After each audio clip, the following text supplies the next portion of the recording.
Okay, we should be live. And as always, I've just plugged my microphone in, and if anybody could let me know if it's working properly, if the audio is good, I'd appreciate it. Should be, but again, just want to double check before I get started.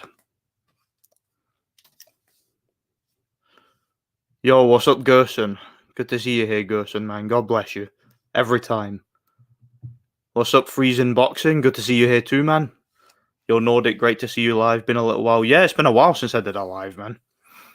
I wasn't even going to do anything tonight. I was just sitting chilling. I was going to play a game or something, but I thought, you know what? It's Friday night. Probably going to be up late. Why not do a live stream for an hour or two? Yeah, we'll see what happens. Talk some shit. And we'll wait for a few more people to join, then we'll get it kicking, yeah? I'll pour myself a drink in the meantime. Hello from Dublin. Yeah, good to see you here, man. God bless you, Mr. White. You're related to Dillian. Oh, this is freezing cold. Can't wait to get it down me, man. What did I do with my coat? There it is.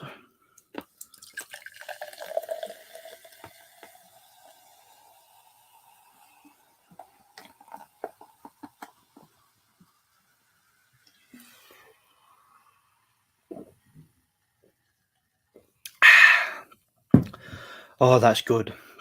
You know when you take that first gulp, as soon as it's been poured, and it's all fizzy and, you know, just exhilarating, man. There's nothing like it. It really is nectar, man. There's nothing like it. Where am I? Dave Allen versus Tommy McCarthy or Thomas Carty next would be great. Yeah, be an interesting fight. Why not, eh? I mean, Dave Allen's always fun to watch. You know, like I was saying before, he's the Homer Simpson of boxing, isn't he? He just stands there and gets beaten up. And yeah, it's kind of fun to watch, you know. His fight against David Price, I mean, it's a guilty pleasure of mine, you know. Shout out to Lee Talks Boxing. Good to see you here, brother. Good job with the channel too. Doing real good. Good evening to you. Shout out to my man German Persian. Good to see you here, bro. What's up, bro? What's this Giga Char all about? I don't get the. No, it's last night. We was on Del Boys live and we were just making jokes and stuff and talking about Char and trying to amuse ourselves and find some way to get excited about the prospect of him fighting Fury. And somebody pointed out that Char looks like the Giga Chad meme. If you never seen the Giga Chad meme, just Google it. You'll see what I mean. The dude looks just like Manuel Charr. And then I called him Giga Char. I kind of coined that. And now everybody's saying it, you know. Manuel Giga Char. Yeah, Fury might beat him, but he'll still be an ugly cunt, man. He'll never be Giga Char. Iron Brew, baby. Yep, you know it. I wish I could get some of that in Canada. Yes, you guys don't have it over there, do you? Oh, that sucks, man. Man, if I lived in Canada, I'd be in a deep depression. I really would, man. That's horrible. Man, I really feel for you guys. I really do. I mean, you're in a restaurant and, you know, you got your Coca-Cola, you got your, I don't know, whatever else it is you guys drink, other sodas, maybe flipping Tango, 7-Up, whatever, but you don't have any Iron Brew, man. It's a real shame. My heart bleeds for you, man. It really does. Fury's really been pissing me off lately. I think he's back on the stuff. Yeah, he's probably on the Charlie, isn't he, man? Wouldn't surprise me. He's a nutcase, isn't he? But hey, he's taking a big risk, man. He's gonna fight Giga Char, you know.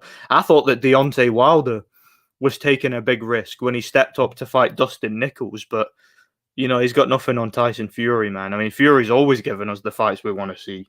Always taking on the toughest and most meaningful challenges, you know.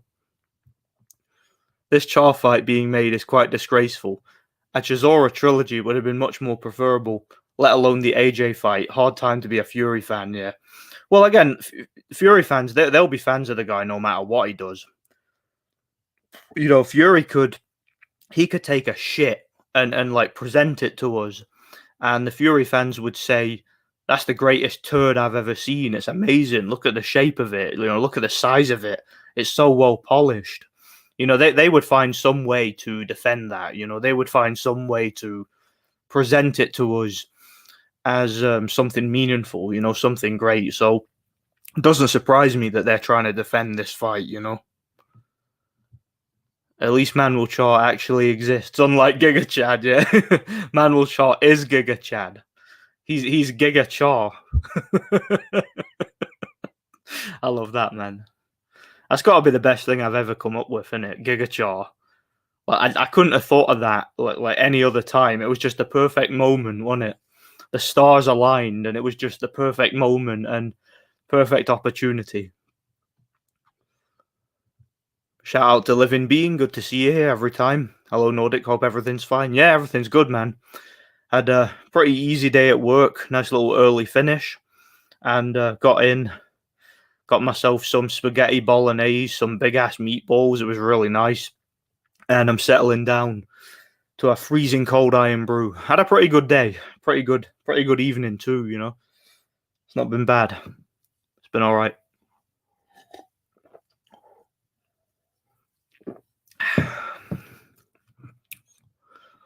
Fury was so clearly on the coke during the Parker Joyce fight. Yeah, he likes the Charlie, doesn't he, man? Fury has tested positive for coke in the past, and he's often coked up when you see him at events and fights and stuff. It's something he's quite known for. His uncle Peter was actually a dealer back in the day, believe it or not. So, yes, it's definitely, he could definitely be back on it,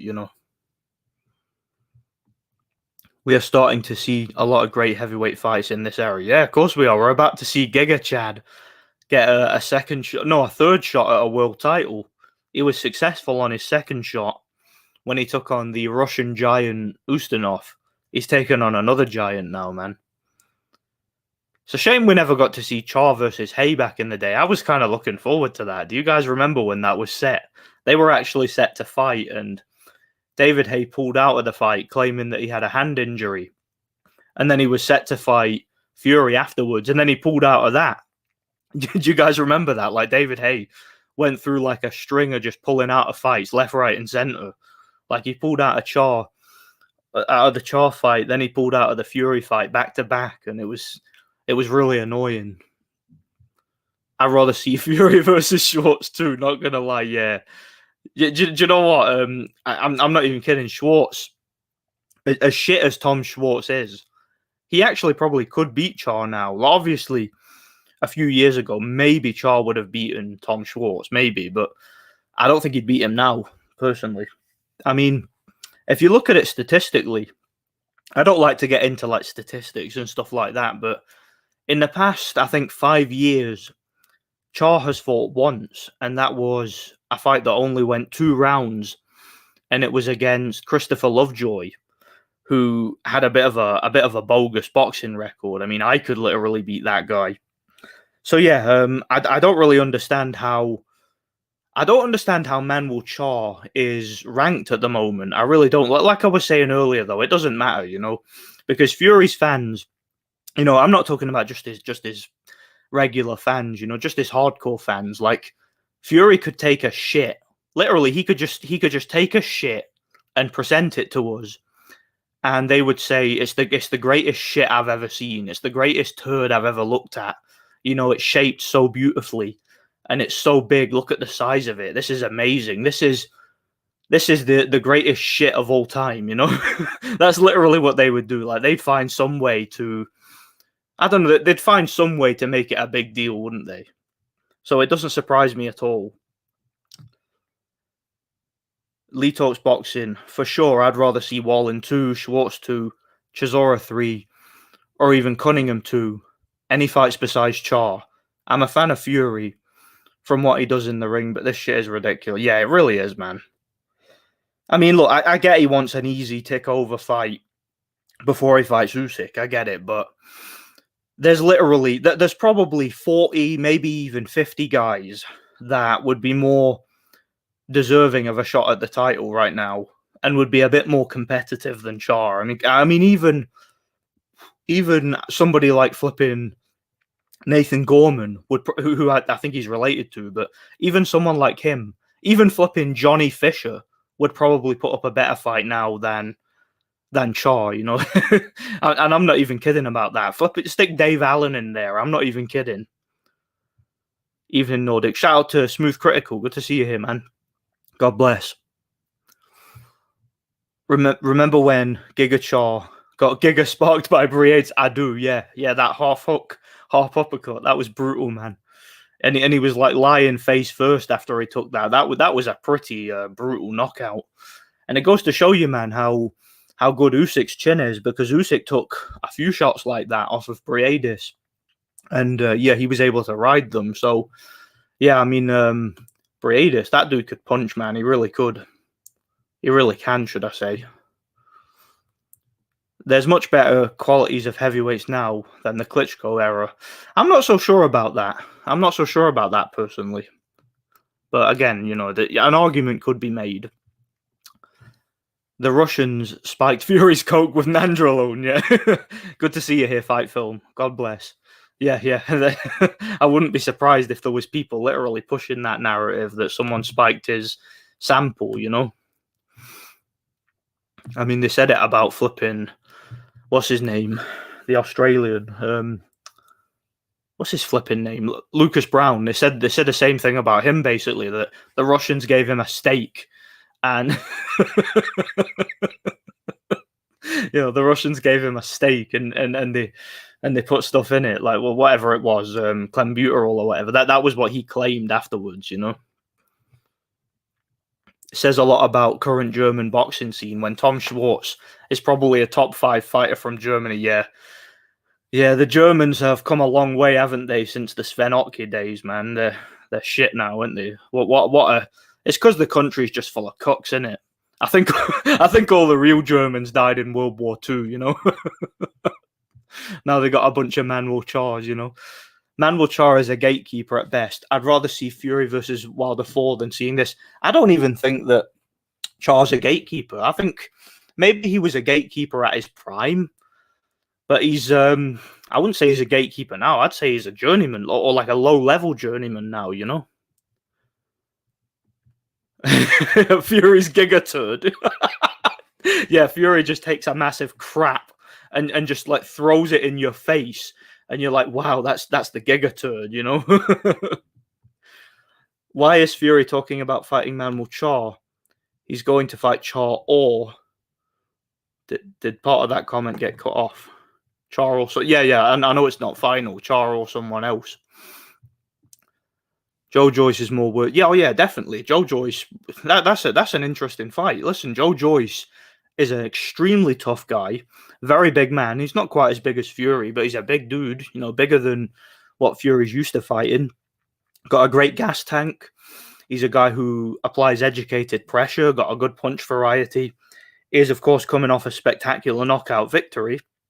That's an easy fight to make, but I don't think that Fury would take that fight. I don't think Joyce really has any incentive to take that fight either, because he's going the Usyk route or the WBO route. You know, he's the interim champion now. So Joyce is probably going to want to be elevated to the status of full champion, or he's going to try and get the Usyk fight, you know. All right, this is the next part too. To shoot out the name of one of his mates. 3, he loves trolling and getting people to talk about him. 4, to lower expectations before fighting someone credible. Well, I hope you're right about that. I really do. I hope that he's... I mean, not that it means much to me, not that it really matters, but I would prefer it, just as a boxing fan who wants to see competitive fights, I would prefer it if Fury is just throwing us a little bait and switch and is actually going to fight like someone good. Like, even if he fought like Makhmudov or someone like that, you know, or Hrgovic, or somebody who's big, somebody who could punch, somebody who's got a winning record, who's been active, you know, who's a bit more motivated, who's a bit younger than Charr. You know, maybe he will fight someone more credible. We'll see. Tom Schwarz, the same guy who represents Germany, woman-beating bitch ass. A lot of woman beaters in boxing, man. It's kind of... You know, it's the Floyd Mayweather blueprint, isn't it, man? Not even close. Charr is a bum. Salute to you. Yeah, he is a bum, man. He really is. Even in his prime, he was kind of a bum, but at least he was a somewhat durable and capable bum 10 years ago when he was stopped in 4 rounds by a 41-year-old Vitaly Klitschko, you know, and knocked out by Alexander Povetkin. But yeah, nowadays he's literally just a bum, man. Charr does look like Giga Chad. He does. He looks just like him. The resemblance is uncanny. Look at the chin, man. Wish I had a chin like that. I'm a rather unfortunate looking dude, man. If I looked like Charr, I'd be living it up, man. AJ is ducking Fury. They're probably ducking each other, man. I don't think that fight was ever going to happen. You know, people are acting as if the fight's off. When was the fight ever on? I never thought the fight was happening. Char's a bum who's juiced up. Yeah, he probably is juiced up. I mean, he did fail a drug test, didn't he? During his interview with Garrett Davis, Fury was so clearly coked up, eyes wide open, jaw off its hinges, not able to complete a sentence. He keeps that up till he fights Usyk. He's getting effed up. Yeah, he's going to need to, if he does fight Usyk, he's going to need to clean that up. If he is back on the gear, you know, he'll definitely not want to be on it on the build up to fighting Usyk, you know. Charr got shot in the stomach a bunch, had both hips replaced. Makes Luis Ortiz seem prime and dangerous. Yeah, Manuel Charr, you know, and Luis Ortiz, they belong in the flipping retirement home, don't they? They belong in like they should be knitting at the Gala Bingo or something like that, man. Hearn, AJ don't want 3 losses in a row. AJ been signed to fight Dempsey McCain for 8. Really? I didn't know that. Interesting. We'll wait and see what happens. I was a big Fury fan, but all the drama, lies, and fanboys have made it tough not to be critical of him. With AJ fanboys gone into hiding, the Fury fanboys are allowed to run wild. Yeah, the Fury fanboys, look, like I was saying before, it doesn't matter what he does or what he says. They'll find some way to justify it. But you can say that about a lot of fan bases in boxing. It's just immature behavior, you know? Fury's taller, but Joyce is the bigger lump. Do you know, you might be right about that because Fury has a lot of excess body fat on him, whereas Joyce, you know, Joyce isn't exactly like a bodybuilder, but he looks a lot more, he definitely looks a lot more naturally thick and well built. You know, he's got more of that, just a strongman type physique, hasn't he? So you could be right about that. He might actually be, in some ways, the bigger guy, you know? Man, I'm struggling to breathe. What's wrong with me? I must be high. I feel as if I've just done a workout. I walked up 17 flights of stairs, but I wouldn't call that much of a workout, you know? Fury should fight Joyce after Usyk, who has 3 belts, the ring belt, and has beaten Joshua twice, as well as undisputed at cruiser. Joyce has beaten Parker, who lost to AJ and White. Yeah, I would like to see it too. I agree. I would like to see Usyk versus Joyce. I don't think it'll ever happen, so I'm not getting my hopes up, but I really would like to see it. It's a very interesting matchup, and it's a competitive matchup. I'd love to see it, man. Really would. Nordic, what are your top 5 heavyweights? Mine's Usyk at 1, Fury, AJ, Joyce, and Wilder. Yeah, it's definitely a variation of that list. I mean, you got to have Usyk at number 1, just in terms of skill. I don't think there's anybody who comes even close in terms of skill. Fury number 2, just based on accomplishments. You know, he was the lineal champion. He's undefeated. He's the only other title holder right now, and probably Joyce, since he's still undefeated. You know, he's getting better and better fight by fight. He might come in 3rd, and then it's a toss up between AJ and Wilder. I'll go with AJ because I think Wilder's a complete fraud. I don't rate him at all. So yeah, I'd probably go with Usyk, Fury, Joyce, AJ, and Wilder. But hopefully we get Fury versus Usyk so we can see, man. Usyk versus Fury is a historic fight if it happens, man. Old guys from Klitschko's era are still relevant these days. Only Fury and Joyce would add to the Klitschko brothers era. Yeah, that's the thing. You got the likes of Derek Chisora, Manuel Charr, Povetkin, and guys like that, Pulev, and all these dudes who in the Klitschko era were literally fringe contenders who couldn't even compete with the Klitschkos really, and they're still. Some of those guys, at least, are still top contenders now and are still in big fights. It's crazy to think about, man. But yeah, we're in the golden era of boxing right now, aren't we? You know, Klitschko's cruiserweight protege and former sparring partner is the lineal champion right now. But yeah, we're in a golden age of boxing, and the Klitschko era was weak, and yeah, Klitschko was just a robot. You know, people really don't know shit about boxing, do they, man? They're so clueless, some of them. Really are. Chin, stamina, and power is a deadly combo. Yeah, and Joyce has got all of those, man. That uppercut that he took off of Parker, maybe it didn't land fully clean, but I'm telling you right now, a lot of heavyweights would have gone down from that, or would have at least been seriously hurt. It kind of reminded me of the uppercut that Lennox Lewis landed on Vitali when he was able to take that. It kind of reminded me that's the kind of chin that Joe Joyce has. He's extremely tough, man. Very, very tough man. He's very durable. It's great that a lot of casual boxing fans have realized who their idol Fury actually is. Yeah, a lot of them have come to the realization, you know, what he's really all about. Is what it is. As more time passes, I'm not sure about this. I'm not sure about this era being better than the Klitschkos. The Klitschkos were way more consistent and cleaned out their division. Yeah, Vladimir definitely did. You know, Vitali had some good wins, but resume-wise and in terms of dominance over the division, it was definitely Vladimir. You know, he put it this way, I don't expect any of the modern heavyweights, like, I don't expect Usyk, Fury, AJ, Wilder, Joyce. I don't expect any of those guys to be champion for 10 years and to take out all the top contenders, you know, back-to-back undefeated opponents. I don't expect to see that. I don't expect to see any of those guys still competing at world level at 41 years old. I don't expect to see that. So, yeah, I think Klitschko was definitely a level above these guys, you know. Will you do a breakdown of Mayweather versus... No, of course not, man. I don't even know who Deji is. Mayweather's a fraud. All his fights are fake, man.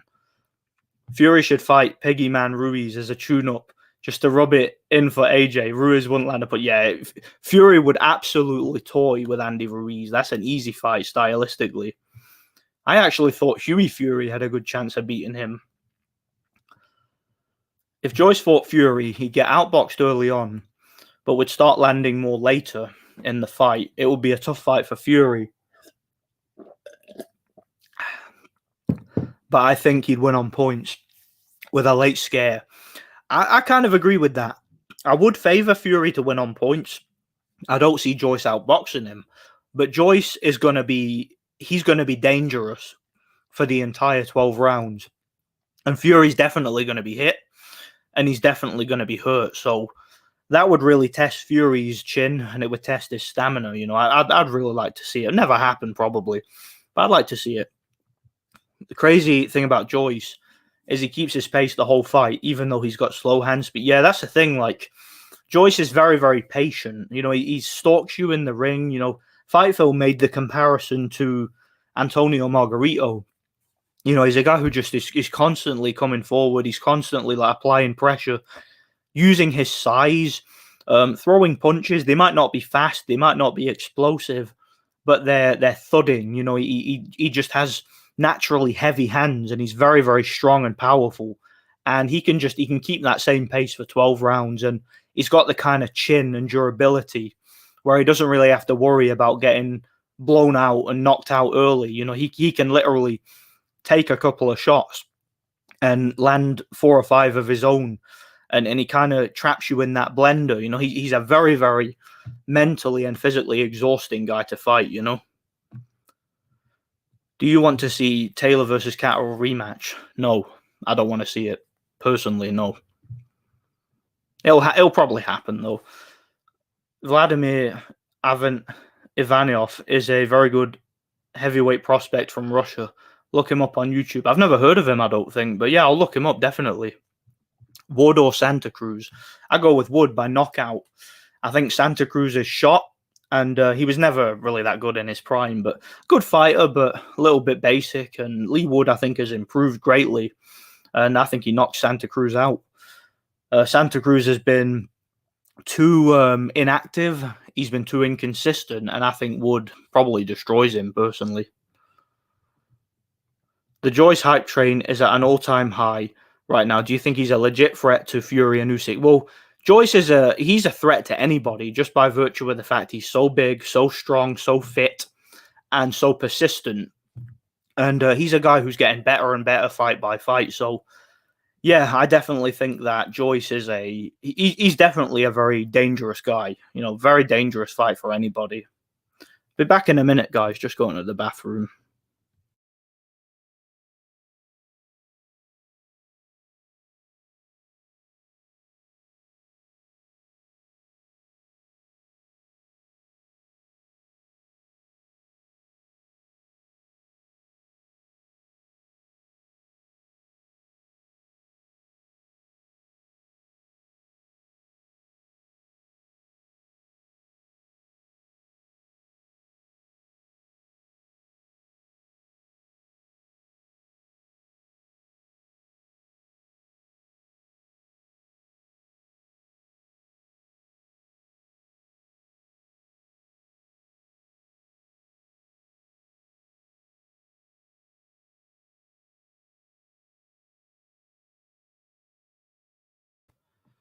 All right, where was I? Been pissing like crazy this afternoon, man. Vladimir Ivanov would destroy Manuel Charr, yeah. I'd probably beat Manuel Charr now, you know? I'm surprised AJ even has fans anymore. I thought they would have moved to Fury by now, yeah. Well, you know that a lot of the black supremacist types are probably still on AJ, but, you know, they'll find somebody else. I don't know, maybe Dubois or somebody, you know? But, yeah, a lot of the nationalistic Brits, you know, they need somebody to jump on. So, yeah, they'll probably jump on Fury, you know. Got to have somebody, haven't they? Sporting Icons is a big femi, my yeah. Sporting Icons probably has like sticky posters of Anthony Joshua on in his flipping bathroom or something, man. He's an insufferable fanboy. Like, I used to watch his channel, but his fanboying got too much, man. I feel like Joyce is physically stronger than Fury. He could be. Fury's a very physically strong man, but Joyce might actually be stronger. You might be right about that. How old are you? I'm 28. 28 years old. Did you see White calling out Joyce? That would end really ugly, but would still be a big fight in the UK. White calling out... Oh, what? Mate, Dillian White would get absolutely massacred if he fought Joe Joyce. That's I don't even want to see that. That's just a mismatch. He would get absolutely brutalized in that fight. Probably another uppercut knockout. What's happening, mate? Just tuned in. Yeah, not much, man. Good to see you here. We're just talking about the greatest fight in the history of heavyweight boxing that's potentially coming up. You know, Fury's taking on Giga Charr. And, yeah, this is the fight we all wanted to see, of course. White has unfinished business with Otto Wallin, but I can't see it happening. White will fight Useless, Jermaine Franklin, or McKean. Yeah, White pulled out of that fight very suspiciously, didn't he? You know, I don't believe he was injured. I think that he wanted to get the Fury payday, and he knew that if he had fought Otto Wallin, there's a chance he might have lost that fight. I think he would have lost that fight as long as Otto Wallin actually came in shape, unlike what he did against flipping Sokolovsky, where he looked terrible. But if he was in the kind of form that he was in when he fought Fury, he could have definitely won that fight, man. Holyfield was still knocking about in the Klitschko era, even in his late 40s, as were Foreman and Holmes in the night. Yeah, that's true. But to be fair, though, Foreman and Holmes, not so much Holmes, but definitely Foreman, he was kind of a joke in the 90s. Like, he picked up a minor title against one of the chinniest and smallest heavyweight champions of his era. And a lot of his fights were blatantly fixed. Not only that, you know, he kind of had learned how to cherry pick and had learned how to conserve his energy and stuff. And I don't think Foreman was a legit top level heavyweight back then. Larry Holmes, on the other hand, was kind of a late bloomer. You know, he was a guy who, for a lot, he seemed to get a bit better as he got older, didn't he? It was crazy, man. But yeah, there are exceptions to the rule, definitely. I mean, Holyfield, when he was in his 40s, he did have some good fights. I mean, he also, I mean, let's be honest, he wasn't a top heavyweight by any standard. I mean, the Klitschko's refused to fight him because he was too old and too frail, but he did have a good performance against Valuev. I thought he won that fight personally. So yeah, that's a good example there. Holyfield was definitely you're better than your above average 40-year-old, you know. Hatman strikes back, golden era of majestic heavyweight, mate. Hatman is, I don't know why anybody listens to a single word that dude says. I just don't get it, man. He's a clown. I don't even think he's that knowledgeable about boxing. He's a clown. Love your other channel. Got myself a 360 and got back to old school gaming. Thanks, man. Gaming was simple and fun. Not all this botched DLC recycled trash. Modern gaming has no soul. Amen to that, bro. Amen to that. I mean, modern day gaming it's too monetized for me. You know, you buy a game, you got to install it. That takes about 3 hours. Then you got to patch it. You got to download all the updates, some of which are bigger than the game itself. You say you stop playing a game, you go back to it a month later, and you got to install another update, which is bigger than the game itself. You know, the games are released in unfinished states. A lot of them are pay to win. You know, a lot of them have day one content that's locked off. You know, you got to pay extra for it. It's ridiculous, man. That's why I tend to stick to retro gaming. You know, that's my thing. You know, like I say, you know, games from the 90s and the early 2000s to the 2010s. You know, modern day gaming sucks, man. It really does. You know, I like the 90s and the 2000s. That's my favorite era for gaming. I say 2011 was that's where gaming kind of peaked. It hit a peak level, then it just dropped off and it became shit. But 2011 was a memorable year for it, man. The only thing Joyce lacks is hand speed and head movement. Every other skill, whether it be footwork, chin power, ring IQ, he's got it. Definitely.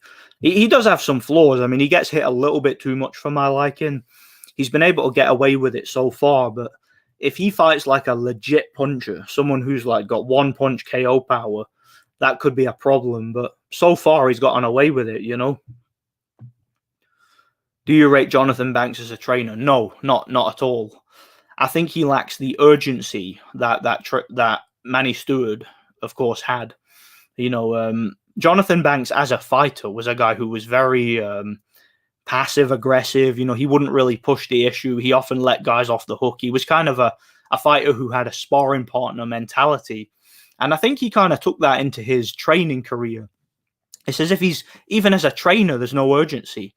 You know, I remember him in the corner for the Klitschko Fury fight, for example, and Klitschko, if Emmanuel Stewart was in the corner, he would have been screaming at him, saying, "Knock this guy out, let your hands go," like he did against Eddie Chambers and Tony Thompson and whatnot. But I don't know, like in that fight, there was no urgency from Jonathan Banks. He seemed to act as if Vlad just was like cruising, and I'm like, no, this is a close fight. You gotta close the show, and yeah, I think he needed a better trainer, one with more urgency, you know. Because, like I said, that's exactly how Jonathan Banks was as a fighter. If you go and watch any of his fights, very passive-aggressive, very calm, and just not really any sense of urgency and no will to win, you know, just there for the paycheck, you know. Holyfield, Holmes, and Foreman were the elites of their eras. Yeah, they were elites of their eras, but what we were talking about was when they came back in their older years, like their 40s, they weren't exactly the top heavyweights, were they? I mean, Holmes got taken apart by Tyson. Holyfield, of course, you know, he lost to the likes of flipping Sherman Williams. I mean, come on, like he got schooled by Sultan Ibragimov, you know, and Foreman got schooled by the likes of Tommy Morrison, so and Holyfield, of course. So they weren't the elites of their eras when they when they came back in their 40s and whatnot. You know, they were at their elites when they were in their physical prime, you know. I reckon Joyce would smash up Ruiz. Yeah, of course he would, man. White, Chisora, Hrgovic, and well, yeah, I agree, he beats them all. But I hope these fights get made soon as time's not on his side. Yeah, he's 37 years old, so you never know how much longer he can keep going at that level, you know. At that level, it's going to be hard to maintain that kind of fitness and that kind of physical durability, you know. That durability is, it's not going to last forever, put it that way. Might not even last a few years. You could really tell Joe Parker was trained by Andy Lee with that hands down style. Problem was he had no head movement. Yeah, I think Joe Parker was it was a poor performance from him. There was a lot of low blows from him too that the referee and the judges weren't really picking up on much, or the commentators, sorry. And not only that, but he seemed to be loading up on punches, and he wasn't really conserving his energy like he should have, you know, if he wanted to win it. What about Briggs still knocking about in the Klitschko era? James Toney, 5'9", obese middle. Well, James Toney wasn't really anything in the Klitschko era. I mean, I remember I was watching James Toney's fight against John Ruiz, and remember that was when the Klitschkos were just starting to take over. You know, Vlad was, I think, the WBO champion at that point, and Vitaly was, I think, WBC, something like that. And James Toney fought John Ruiz, who was kind of a level below them. And, you know, the commentators were talking about, you know, HBO, whatnot, talking about James Toney being like a legit threat. James Toney would never have even had a slight chance against any world-class elite heavyweight of that era. No chance. You know, he didn't really have any meaningful wins at heavyweight, did he? I mean, John Ruiz and Holyfield, who was on his way out, they were definitely lower tier of that era of the heavyweight division. You know, there's no chance James Toney would have been able to compete with the Klitschkos. And as for Briggs, well, yeah, he was there, but he got utterly dominated beaten to within an inch of his life, beaten so badly that he had to retire for years when he got the shot against Vitaly Klitschko. So, yeah, I don't think that Briggs and James Toney and that were really, I don't think they were really relevant, to be honest, in that era. I really don't. They're good fighters, though, but I don't think they were the elite, you know, not even close. I wonder why Margarito's shots were so thudding and did so much damage. Yeah, it's good because it's just so persistent, you know, breaking you down, chipping away at you bit by bit. You know, it's bloody difficult, man. Difficult to deal with both mentally and physically. Did Briggs or Toney beat someone relevant in the Klitschko brothers era? Well, I'd say Briggs' best victory was probably against Liakovic in that era, you know, because that was a good come from behind knockout victory, which Liakovic fought like an idiot, and he could have definitely won that. But Toney was his best win was probably Holyfield or John Ruiz, but the John Ruiz one got overturned because of a PED test. So yeah, they had some good wins, but they didn't have any elite level, like world level wins, in my opinion. I haven't seen Chisora beat a relevant fighter from this era. Well, he hasn't beaten anybody really of note, but he's still lingered around and he's given people tough fights. You know, he gave Usyk some trouble. Obviously, just had that fight with Pulev and whatnot. You know, he's lingered around and he's had good fights against top guys like Dillian White, Robert Helenius.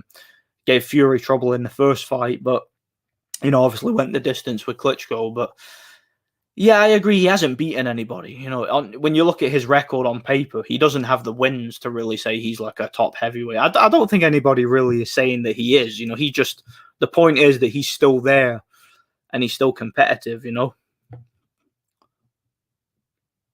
Do you think this sport is still making any serious money with these pay-per-view numbers? Well, I'm sure some fights are, you know. I mean, Canelo still makes a lot of money with pay-per-view, doesn't he? And from what I hear, Anthony Joshua is still a really big draw. So we'll see how Fury versus Gigachar does, you know. But yes, Briggs beat Liakovic to become champ. Yeah, he did. I mentioned that. Who dethroned Brewster. Yeah, that's right. Liakovic beat Brewster, and I actually spoke to Brewster about that recently, believe it or not. Yeah, he was talking about his eye actually going into. I don't know how much truth there is in this, but Lemon Brewster was claiming that the reason he lost to Liakovic was because of his eye. I'm not so sure about that, but I watched that fight not too long ago, and that was actually a really good performance by Liakovic. He completely outboxed him. Probably his career best performance. You know, he was never he was never on his on form after that. And you know, Briggs beat Liakovic, but like I said before, you know, Liakovic actually schooled him and got stopped late, come from behind. You know, ran out of gas and got overconfident. I think. Yeah, then they're not fans; they're fanatics.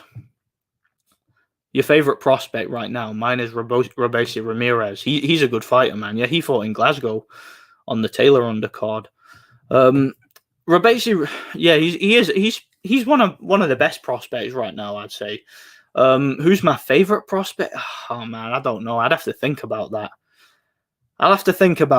We'll see. Shout out to Mad Chad. God bless you, man. Indeed, Chisora, a fringe contender, wasn't really part of the Klitschko era. He's from this era, really. Well, he kind of came along towards he came along towards the end of the Klitschko era. You know, he was kind of, because obviously he got the shot at Vitali when Vitali was, I think, 40 or 41. And I think he was 41 in that fight. So, and he got dominated in that fight. You know, he went the distance, put up a decent effort, but lost pretty much every round, got dominated. So, yeah, I wouldn't say he was part of that era either. He just kind of came along and was a fringe contender in the end part of that era, if you know what I mean. And let's not forget, he was actually set to fight Vlad at one point, but it didn't happen because Vlad pulled out of it. Thoughts on Zach Parker versus John Ryder? That's a great fight. The WBO are looking to order that fight for their 160 interim belt. Andrade pulled out again. I regret defending that overhyped bum. Andrade has absolutely embarrassed himself. He's made an absolute arse out of everybody who tried to defend him. And yeah, I feel sorry for them. I really do, because a lot of people really believed in that guy and they thought he was the boogeyman and he was coming to win and he wanted all the smoke. Canelo ducking him, Triple G ducking him, you know, everybody ducking him. But it turns out that he himself is not willing to take any risky fights. He knows where his bread's buttered. He can fight in America, you know, with Matchroom protecting him. You know, he can fight the lowest ranked available opponents that he can fight, you know. And yeah, he's not interested in any serious challenges. So I'm not interested in his career. But as for Zach Parker versus John Ryder, that's a great fight, man. I think Zach Parker outboxes John Ryder and wins on points, but I think he survives a late scare. I think John Ryder's going to give him a lot of trouble in the later rounds of that fight. It's a great fight, though, and I favour Zach Parker to win on points. It's interesting. Chisora only ever got a title shot in the Klitschko era, giving Vitali his toughest fight since Lewis. Yeah, he got the shot against Vitali when Vitali was like 41 and on the verge of retirement. I don't even think that was a tough fight. Was it his toughest fight since Lewis? Well, I don't know. I mean, I think that the what's his name? I think that Corey Sanders gave Vitali a tougher fight than Chisora did. I know he got stopped, but he actually landed some punches, and he actually hurt Vitali like more than I've ever seen Vitali hurt before or since. So I don't really necessarily think Chisora did give him his toughest fight. I think it's just that he went the distance and pushed him back a bit, but he wasn't really landing much, and he was getting beaten up himself. He was bleeding at the mouth and getting hit with a jab and the right hand all night. So I don't really think he gave him a tough fight. I just think he just went the distance and did slightly better than most people thought he would, because most people thought he was getting knocked out. Most people thought it wouldn't even be remotely competitive. So was it his toughest fight since Lewis? I'd need to have like a marathon and watch all Vitali's fights and decide that, you know. Fook Fury. Yeah. White said today he would KO Joyce. White would KO Joyce. Yeah. Yeah. Good luck with that, White. Good luck with that one. I'd like to see him try. I really would, man. Chisora was basically starting when the K era ended, and fought an injured 41-year-old Vitali who retired shortly after. Yeah, I agree, he did. For me, it depends if Josh can still make 140. If he can, he's not the skeleton, and he's not the skeleton he was against Catterall. It'll be a good fight. Yeah, I don't know. I've just got no interest in it. I'm sick of talking about that fight. I think I kind of wasted a lot of energy talking about it, and I'm just not interested in it. Hopefully, Josh just kicks his arse and moves on and fights Crawford, but who knows? We'll see what happens. I'm going to wait that one out, and I'm going to see what happens, you know. We'll see.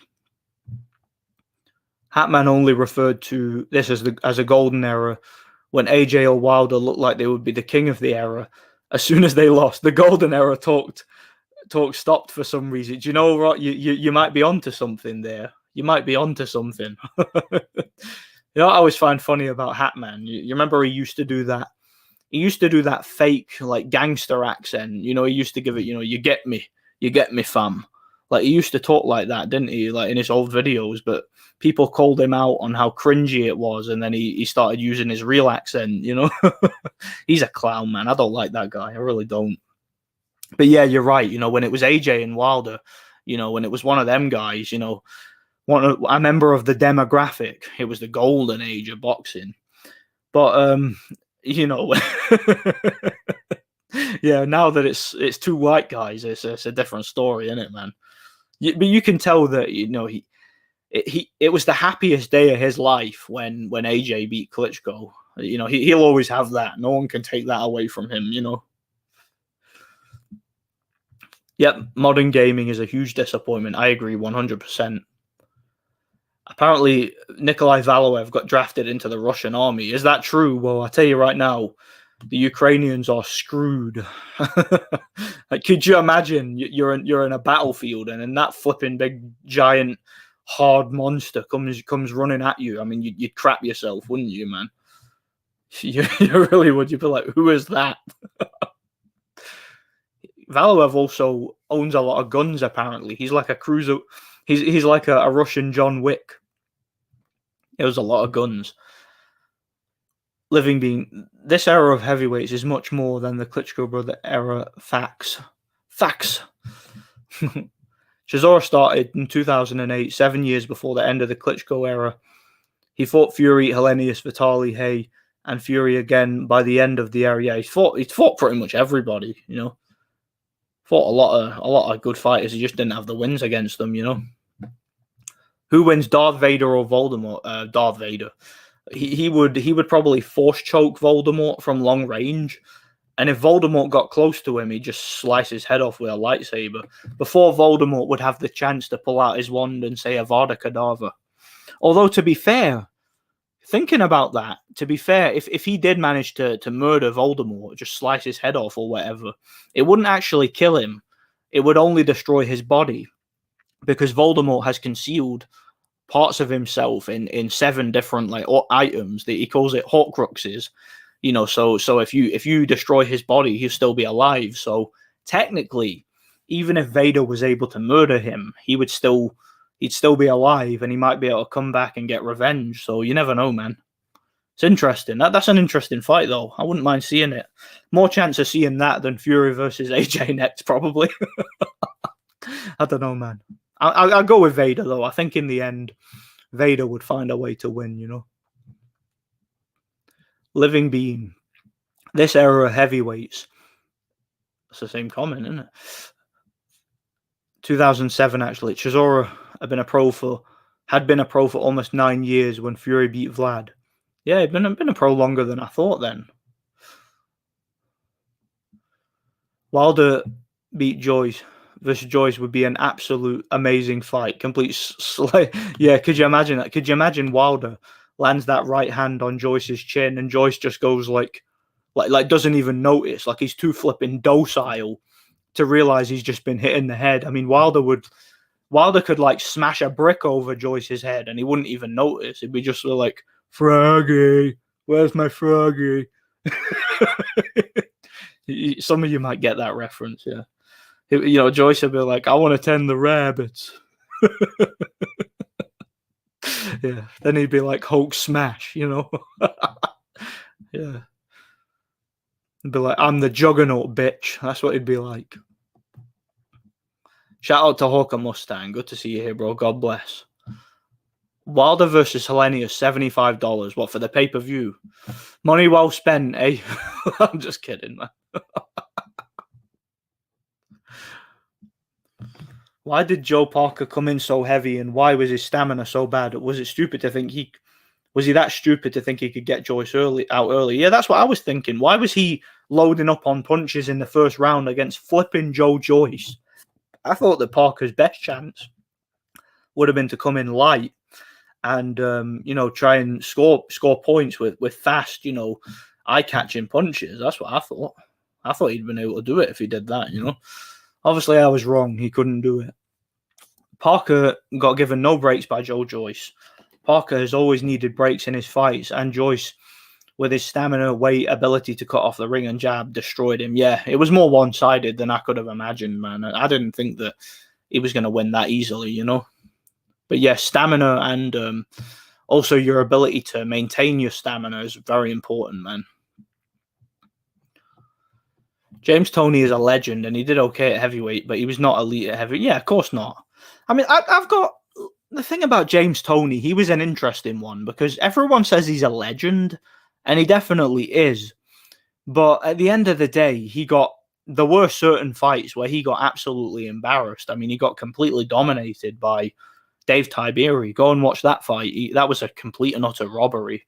And, he also got schooled by... Didn't he lose to Montel Griffin? And he got schooled by Michael Nunn before he knocked him out. So it's not as if James Toney was... It's not as if he was unbeatable. He had losses, let's be honest. None of the Klitschko-era holdovers, the 41-year-old Povetkin or Chisoras, would have had a chance against Fury, Usyk, Joyce, or Wilder. Povetkin beat White, and Chisora beat Takam. Well, that's your opinion. You don't know that. All right, Povetkin would have had a very good chance against all of them, in my opinion. Definitely against Wilder. I mean, Povetkin murders Wilder, and we all know that. Most boxing fans know that, but that's your opinion. Parker was stupid to come in heavy versus Joyce. He's a naturally smaller man. He should embrace that and attempt to make his speed matter more than Joyce. Yeah, definitely. He should, in my opinion, he should have been more defensive and jump in and catch him with eye-catching punches if he can, That's what he should have done, in my opinion. Salute, Nordic General. Good to see you here, Joker. God bless you, man. Good to see you here. James Toney's best win was over Iran Barkley. An absolutely amazing fight. One of my favorites at 168. Yeah, James Toney, like I said, he was a weird one. He had some great wins, but he also had some pretty embarrassing losses. He was a fighter who was hot and cold, Classic example of that. Just like a lot of guys, really. Like a Tony Harrison's kind of one of those fighters. Tony was smaller to Chisora in this era. Thought he beat Peter Ruiz. I didn't think he beat Peter, personally. I thought he lost that fight clearly. I don't know why people think he won that fight.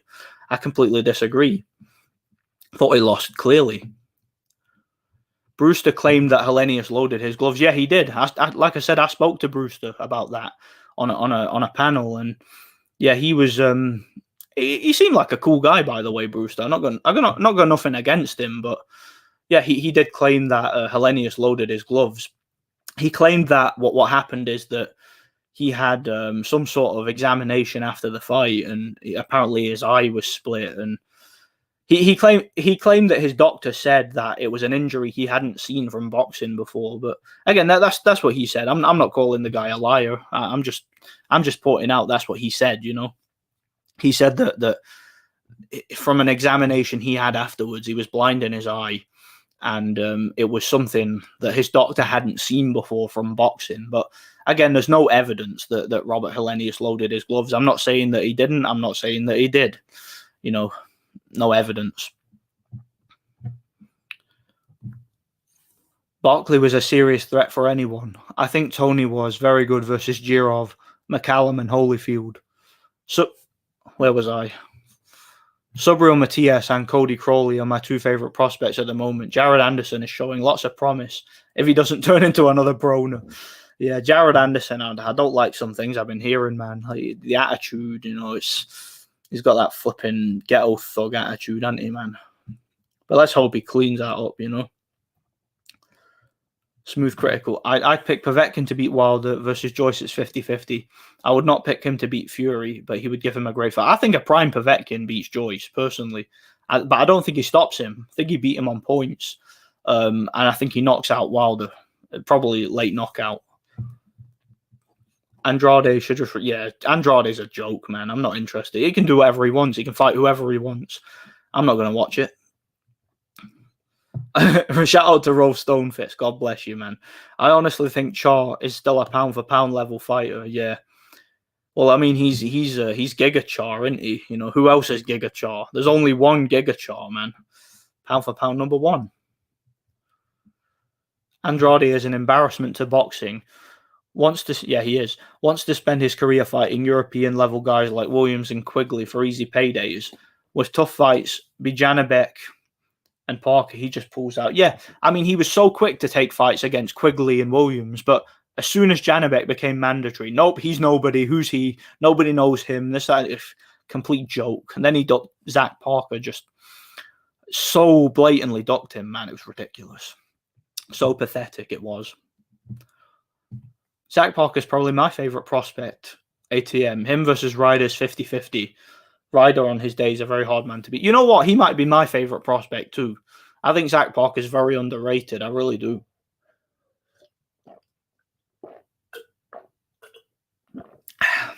And I personally think he beats Ryder. Close fight, but I think he wins it. John Ryder's a good fighter, but I think Parker outboxes him. Prime Povetkin would have had a chance against Wilder. The version who fought White gets sparked easily.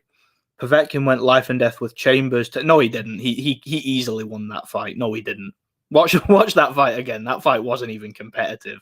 Chambers landed a few shots, like a few right hands midway through the fight, which marked up Povetkin's eye, but it wasn't competitive. Chambers wasn't winning rounds. Watch that fight again. He got dominated. And dealt with... Povetkin went life and death with Chambers, Takam. He didn't go life and death with Takam either. And was manhandled by Hook. He certainly was. He was manhandled by Hook. That was a very hard fight. I think in that fight, he was out of shape, though. I don't think he was prepared for it at all. But Hook's underrated. Hook at that stage of his career would have been a legit threat at heavyweight, in my opinion. He was I think he probably should have stayed at heavyweight, to be honest. He was more suited for heavyweight. Could have had another Usyk-Brazier situation. Andrade made a huge mistake not fighting Janabek. Had a great chance to improve his resume and popularity. Instead, he keeps crying like a bitch about Golovkin. Yeah, Andrade's a clown, man. Joyce versus White is a total 4-round mismatch. Yeah, Joyce knocks out White, in my opinion. I think it would go more than 4 rounds. I'd say like 7 or 8, and he knocks him out. Fury versus Ruiz and Joyce versus White. Marketable fights. Total mismatches, yeah. Yeah, definitely. I mean, stylistically, those fights are mismatches. Could you imagine Andy Ruiz managing to deal with the height and reach and lateral movement of Fury? I don't think so, man. And could you imagine White landing a left hook and knocking out Joyce? He would land a left hook. Joyce would laugh in his face and then beat the crap out of him and stop him late. That's a late knockout for Joyce. Does anyone think the WBC Bridgerweight division is going anywhere in boxing? Yes or no? Hard to say. I don't think it will go anywhere anytime soon. But give it a few years, it might go somewhere, because there's been some interesting fights there. I mean, the Bridgerweight fight between...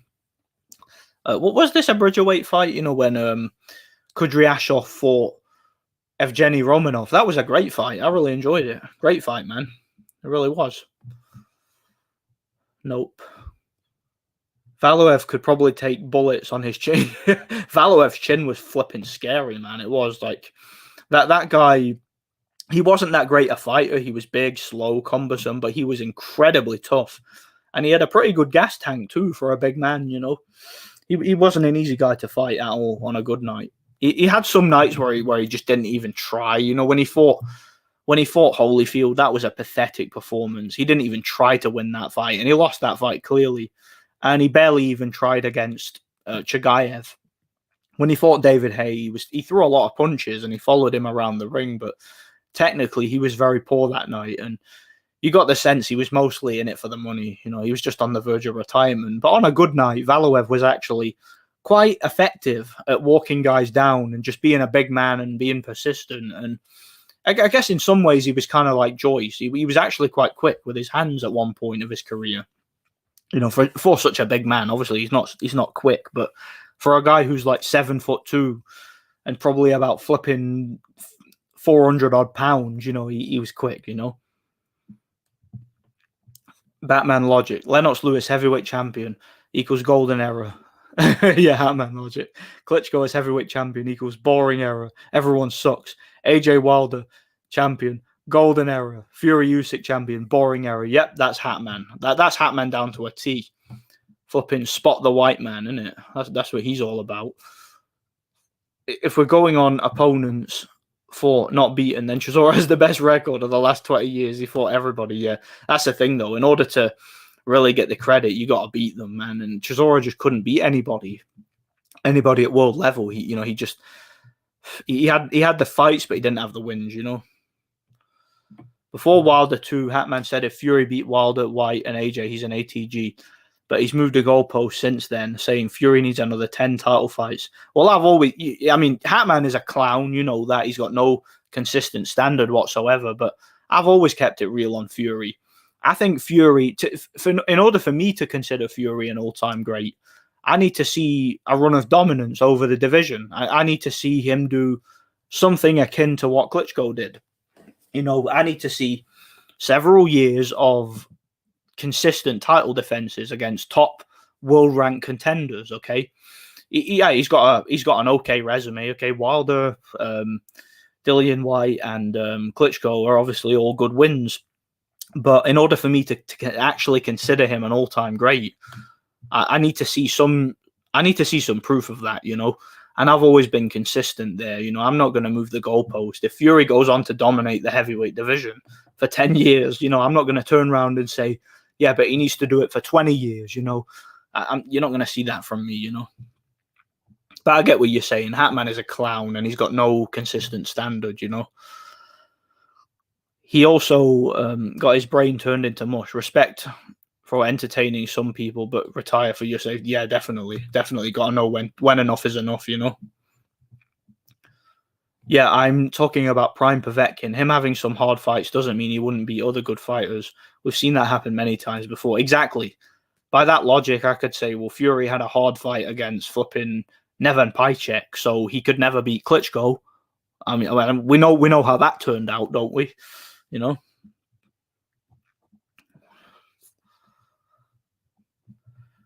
When Fury beat Vlad, Hatman said that Vlad was at the top of his game. But the other day, he said Fury only beat a 38 or 39-year-old Klitschko. Yeah.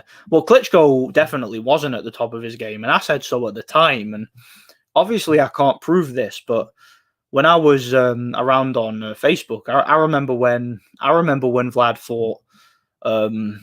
Do you guys remember when he fought Bryant Jennings? And Bryant Jennings was definitely not a top contender. You know, he was kind of considered a cherry pick for Vlad. But Vlad looked terrible in that fight. Terrible. It was one of his worst performances of his career. You know, he won the fight clearly, but he looked very labored, very workmanlike, and he had a lot of problems. And it wasn't an easy fight. And I remember it was because of that fight that I actually picked Fury to beat Vlad. You know, before that fight, I would have probably picked Vlad. But it was after seeing the Bryant Jennings fight, I actually thought Fury was going to win when he fought Vlad. Because Fury obviously had a lot of physical advantages that someone like Bryant Jennings didn't. So Jennings wasn't able to really capitalize on the form that Vladimir was in at that stage of his career, you know. And Pulev, who again fought, he also fought an aging Klitschko, but Pulev fought like an idiot that night. I don't know what he was playing at. And, you know, he had Klitschko hurt in the first round. Then he just flipping stood right in front of him and got bounced up and down off the canvas. So, I mean, Hatman saying that Vlad was at the top of his game, that was just because at the time, he didn't like Vlad. He was like a big, like really, really overzealous Klitschko hater. Like, he hated the Klitschkos. He hated them with a passion. So obviously, because he hated them with a passion, he was going to support Fury. You know, he was supporting Fury because he just hated them with a passion. And since he hated them with a passion, you know, he was willing to really get behind anybody who was a threat to them. But of course, when AJ came along, he kind of jumped ship, didn't he? You know, and he was definitely Team AJ and Team Dillian Whyte and Team Wilder and whatnot. And I think we all know why. It is what it is. I don't like going to pubs anymore to watch Fury's fights because a lot of his fans are degenerates. He draws a particular crowd. Imagine 1,000 pissed up Billy Joe Saunders acting like a fool. Yeah, it's not really my scene. I don't really like going to pubs either, to be honest. It's not my thing, you know. And I know what you mean, that the type of contingent that people like him attract. I get what you're saying. I get it, man. It is what it is. The only thing I can't understand is why Parker came in so heavy. He was 250 in Chisora 2, and was pretty fast the whole time. 255 versus Joyce, and was gassed by the 6th round. Is he simply stupid? He could be. I mean, clearly his team weren't very intelligent, were they? If he came in at that weight, man, surely somebody should have said to him, nah, you need to come in light. You need to be fast and athletic. Povetkin struggled with heavyweights of Wilder's dimensions. Never beat anyone nearly as good. Well, that's not true at all. Too small, good power, but not huge. Not mean enough. Too hittable. Not mean enough. Too hittable. Not great stuff. Povetkin did have very good stamina when he was in shape.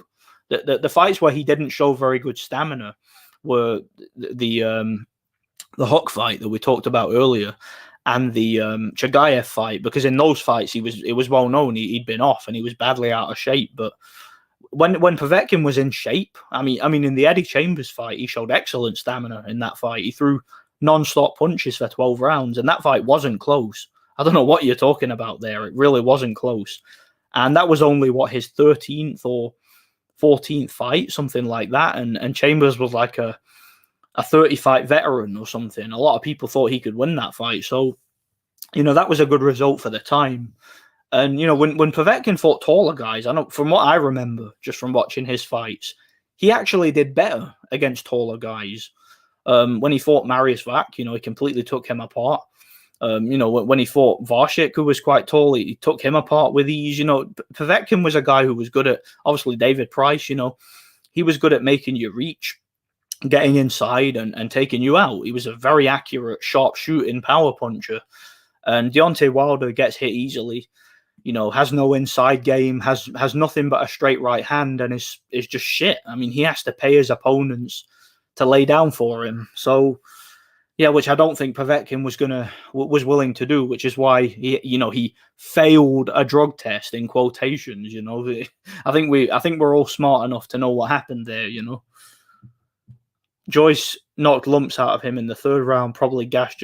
Yeah, he took a bit of a pasting in the 3rd, and I don't think he really fully recovered from it. But even by the 2nd, he looked a little bit gassed to me.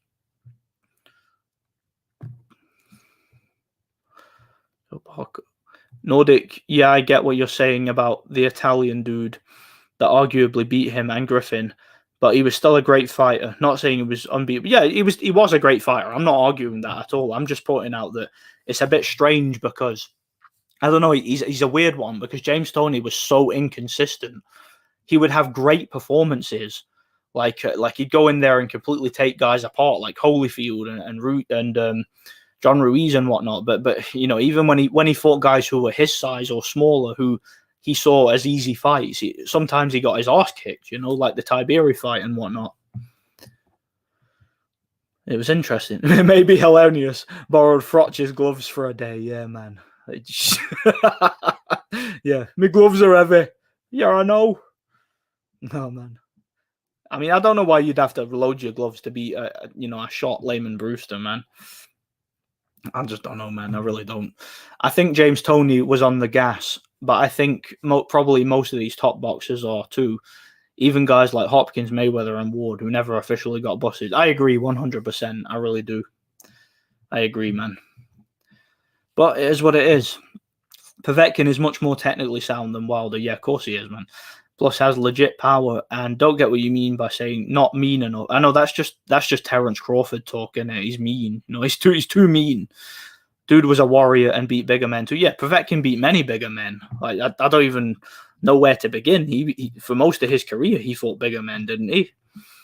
And he only had 3 losses, and pretty much all of them were towards the end of his career. So yeah, I don't quite understand the argument.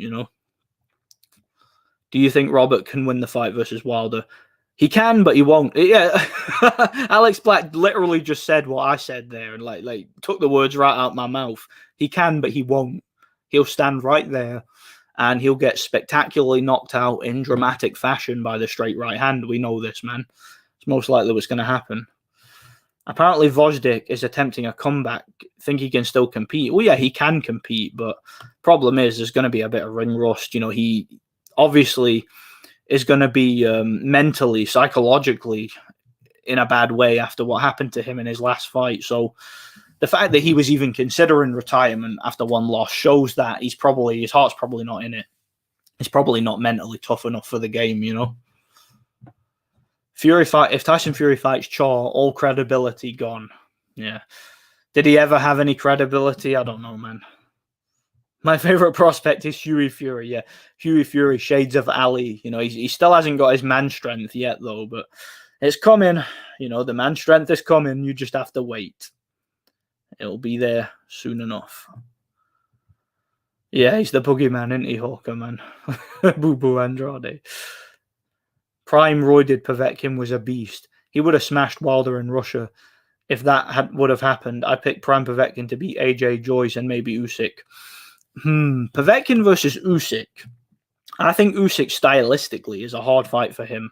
I'd definitely give him a chance, but I think Usyk will give him... I think he presents a lot of the same problems that Hook did. I think he'd give him some of the same problems that Hook gave him, but on a higher level. So I'd favour Usyk, but I definitely favour a prime Povetkin over AJ and over Joyce. Povetkin would have schooled Wilder. Wilder avoided him with the failed drug test. Yeah, in quotations. Yeah, exactly. We all know what happened there. So an American heavyweight champion, the first one in years, is about to fight a Russian. The fight's going to be in Russia. They bring in an American drug testing commission. And what do you know? The Russian fighter tests positive. I wonder what happened there. I wonder if there were some quote-unquote conspiratorial forces involved in that. I wonder what happened there. I wonder, we need Sherlock Holmes and flipping Scooby-Doo and the Mystery Gang to flipping figure out what happened there, don't we, man? Liam Williams would have knocked Andrade out if that fight had a ref who actually enforced the rules of boxing. Well, yeah, if you take away Andrade's clinching, he could get knocked out. No doubt about it. That wouldn't surprise me one bit. A proper referee enforcing the rules, a lot of these spoilers would look terrible, wouldn't they?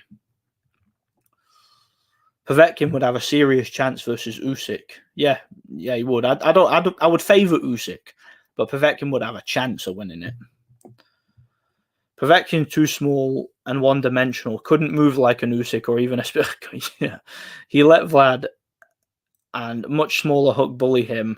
Should have been dirty back. Well, no, because being dirty is against the rules of boxing. So are you a boxing fan or are you an MMA Street Fighter fan? Like, which is it, Povetkin was a very clean fighter. Is that what you mean by he wasn't mean? You mean he was clean? So you mean he was an actual fighter and not a cheater?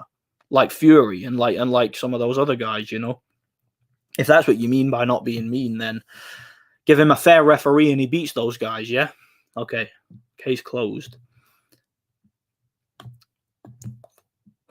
White's punch resistance is terrible. Yeah, it is. Dillian White has a weak chin. He definitely does, man. He definitely does. Spilker, yeah. To be fair, Spilker could move quite well. He could run around the ring like an idiot, wasting his energy, but he didn't have anywhere near the kind of footwork or balance or skill or athleticism or power or speed or stamina or chin that Povetkin had, did he? Povetkin knocks that guy out in 2 rounds easily. Chisora knocked him out. Come on. Flipping, what's his name? Brian Jennings knocked him out. I mean, come on, man. and all of them did it quicker than Wilder. And he had to take a dive for Wilder to beat him. He had to. He got hit with that straight right hand several times in the fight. Laughed at Wilder because Wilder's power is so overrated. Then in the 9th round, he gets hit with it, and he spins round dramatically. Oh, the power of Wilder! Yeah, totally real. Totally a real knockout. Yep, said this after the fight. The fight was so bad, people forgot Andrade's whole year. I mean, is there anything really memorable about Andrade's fights? I don't think so, man. Thoughts on José Vargas? Everyone clowns the guy, but he's quite skilled. Never watched him. I'll definitely need to do my research on that one, man. Usyk would have probably beaten Vitali and Vlad too. The absence of Pabon as a referee. Yeah, well, it's interesting because Pabon refereed the AJ versus Usyk rematch, and he did a pretty good job, didn't he? It's funny because Luis Pavon, he knows the rules of boxing, and he's a pretty good referee. But in that Klitschko versus Povetkin fight, he all of a sudden forgot the rules, and he just completely, he completely just did Povetkin dirty in that fight, man. So who knows who he would favor? Maybe he just prefers the Ukrainians over the Russians, man. I don't know, man. But here's what it is. Papa Domchin, yeah. Amir Khan, Papa Domchin. Kell Brook's pretty funny, That was one of the funniest things he's ever said, man.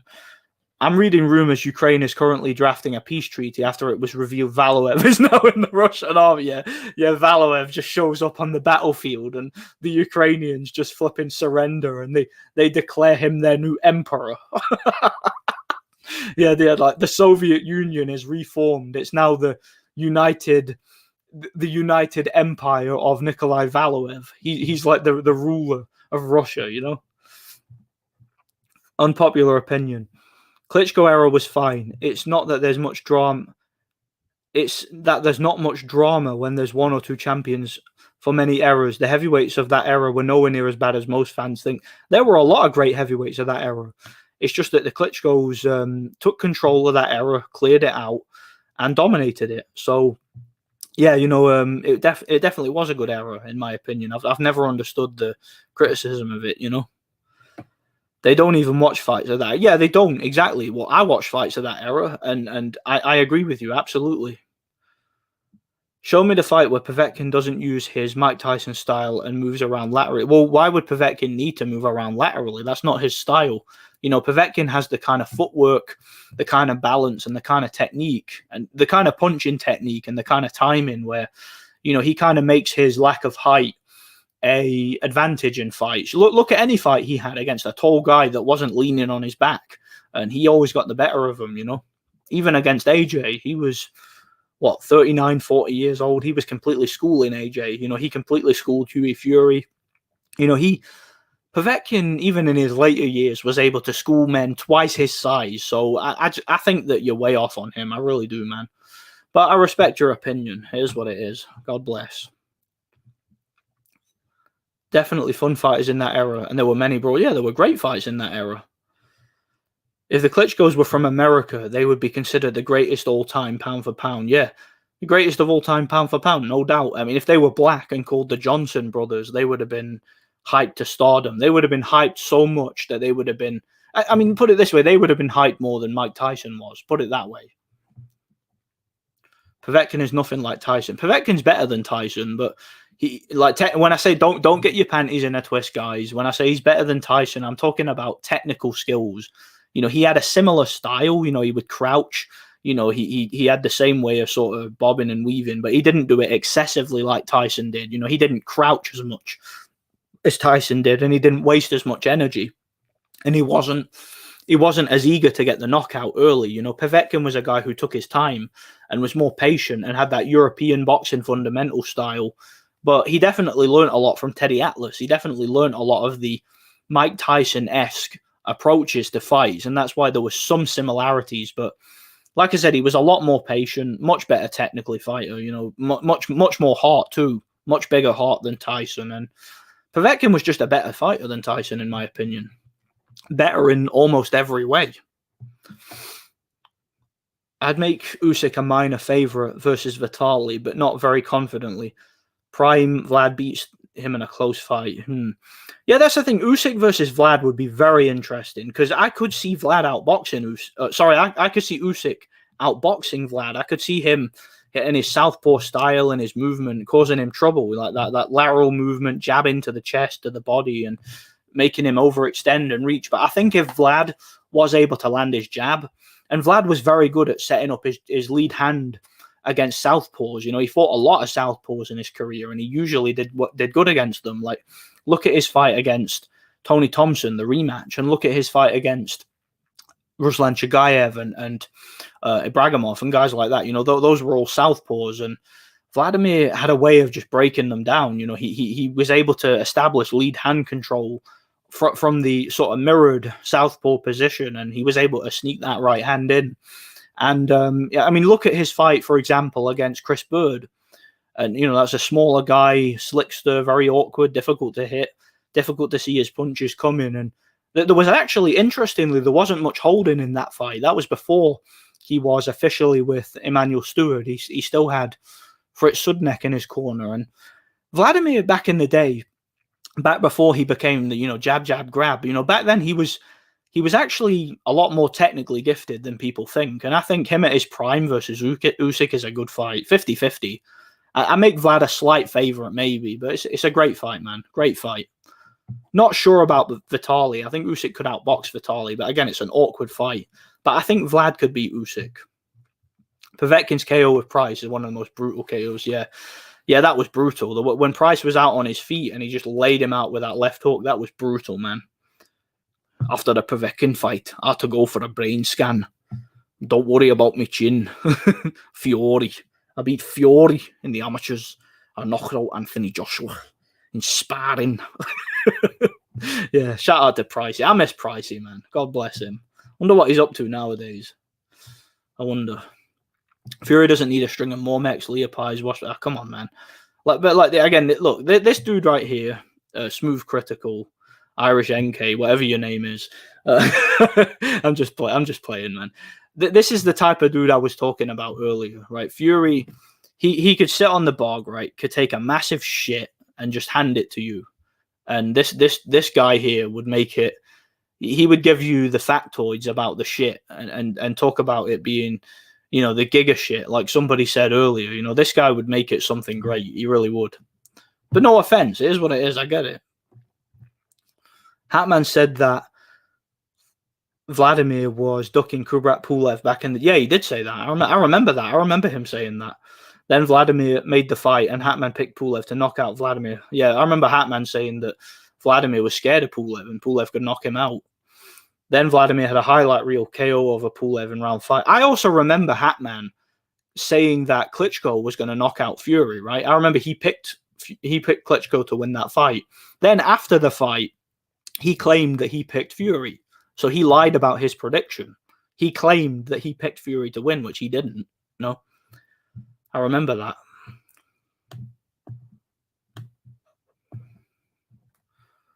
Alex Black, yes, good fights took place. The Klitschko hate got out of control and they trashed the whole era. I agree.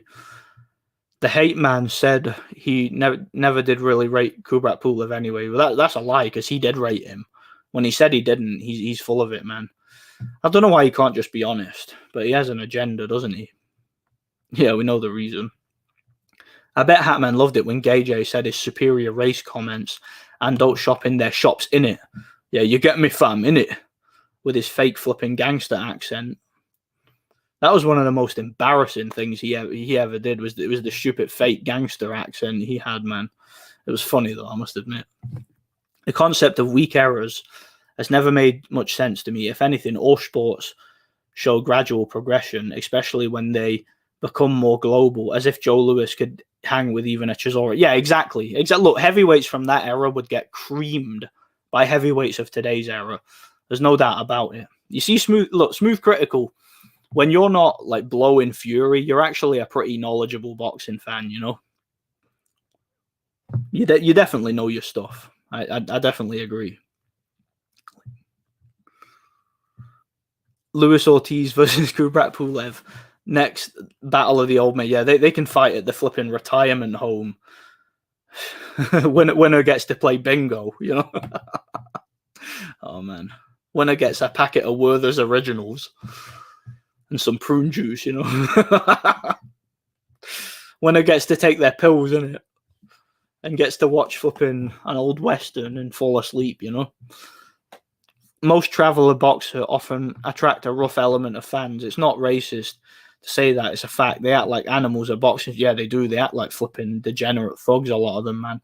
Saying that, though, have you ever been to a Josh Warrington fight? Those guys act flipping mental, man. I was at one of his fights in Leeds. It's flipping mental atmosphere, man. If Fury pressure tactics gave Wilder issues, imagine what a prime Povetkin would have done to Wilder in Russia. The WBC could see the bloodbath that was coming. They stepped in to save Wilder. Yeah, man, look. Povetkin would have absolutely smashed Wilder in Russia. Could you imagine Povetkin applying pressure with those flipping drums? Ruski Viet. Wilder gets hit with a big left hook or a right hand. Wilder would have shat himself that night, and he would have gotten taken out. That's another thing. That's another thing Hatman lied about. Hatman said that because that fight was in Russia, he said Povetkin was going to knock out Wilder. He picked Povetkin to knock Wilder out. Then, when the fight didn't happen, later he claimed he was picking Wilder to knock Povetkin out. So he lied again. That guy just can't be honest, can he, man? I hope that he repents and stops telling porky pies, and I hope he tells the truth.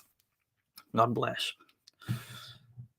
Povetkin in his prime was dangerous and would have clients out AJ. Yeah, I think he would have beaten AJ in his prime, man. Almost did when he was past his prime. He almost did it, man. He did.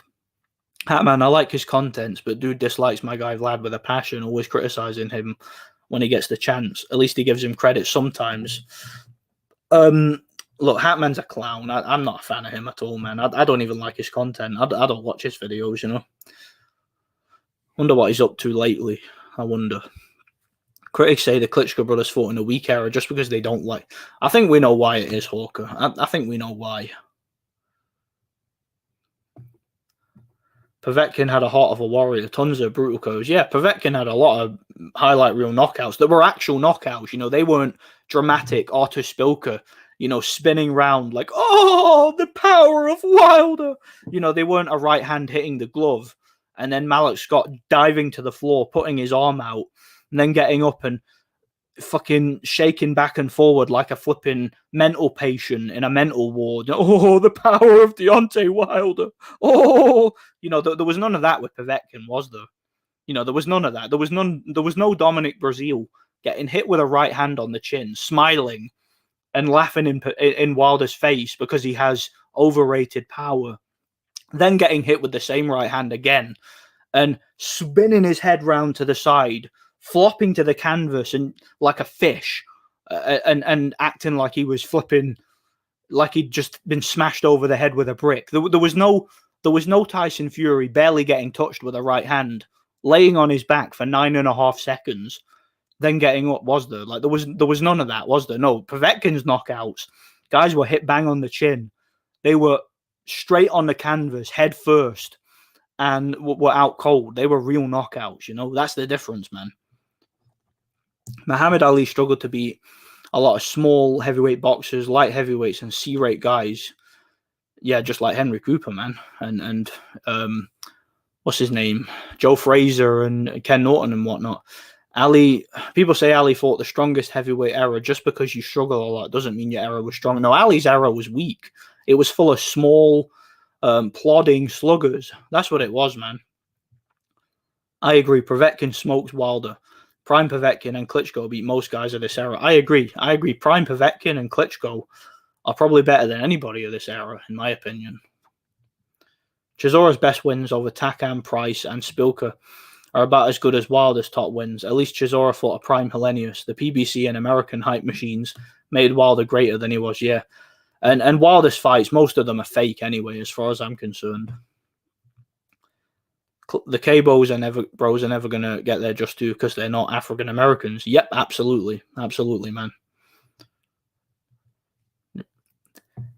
I know Klitschko doesn't have a Holyfield in his resume, but he beat he beat Well, he beat Sultan Ibragimov, who beat Holyfield. So there you go. There you go. He beat better fighters than Holyfield. There we go. But yeah, what he did what he was supposed to. Beat all the top fighters of his era, you know. Spilker is not a good win. He was awful. Just an overrated football hooligan. Yeah, Spilker was a bum. And he took a dive, as far as I'm concerned, man.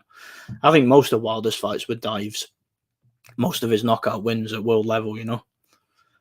Thoughts on Beterbiev versus Yard? Beterbiev knocks Yard out, in my opinion. Beterbiev is pushing 40 and will be coming off another layoff and surgery. It's in London, and Yard is a lot younger and faster. Big Beterbiev fan, but his end is near.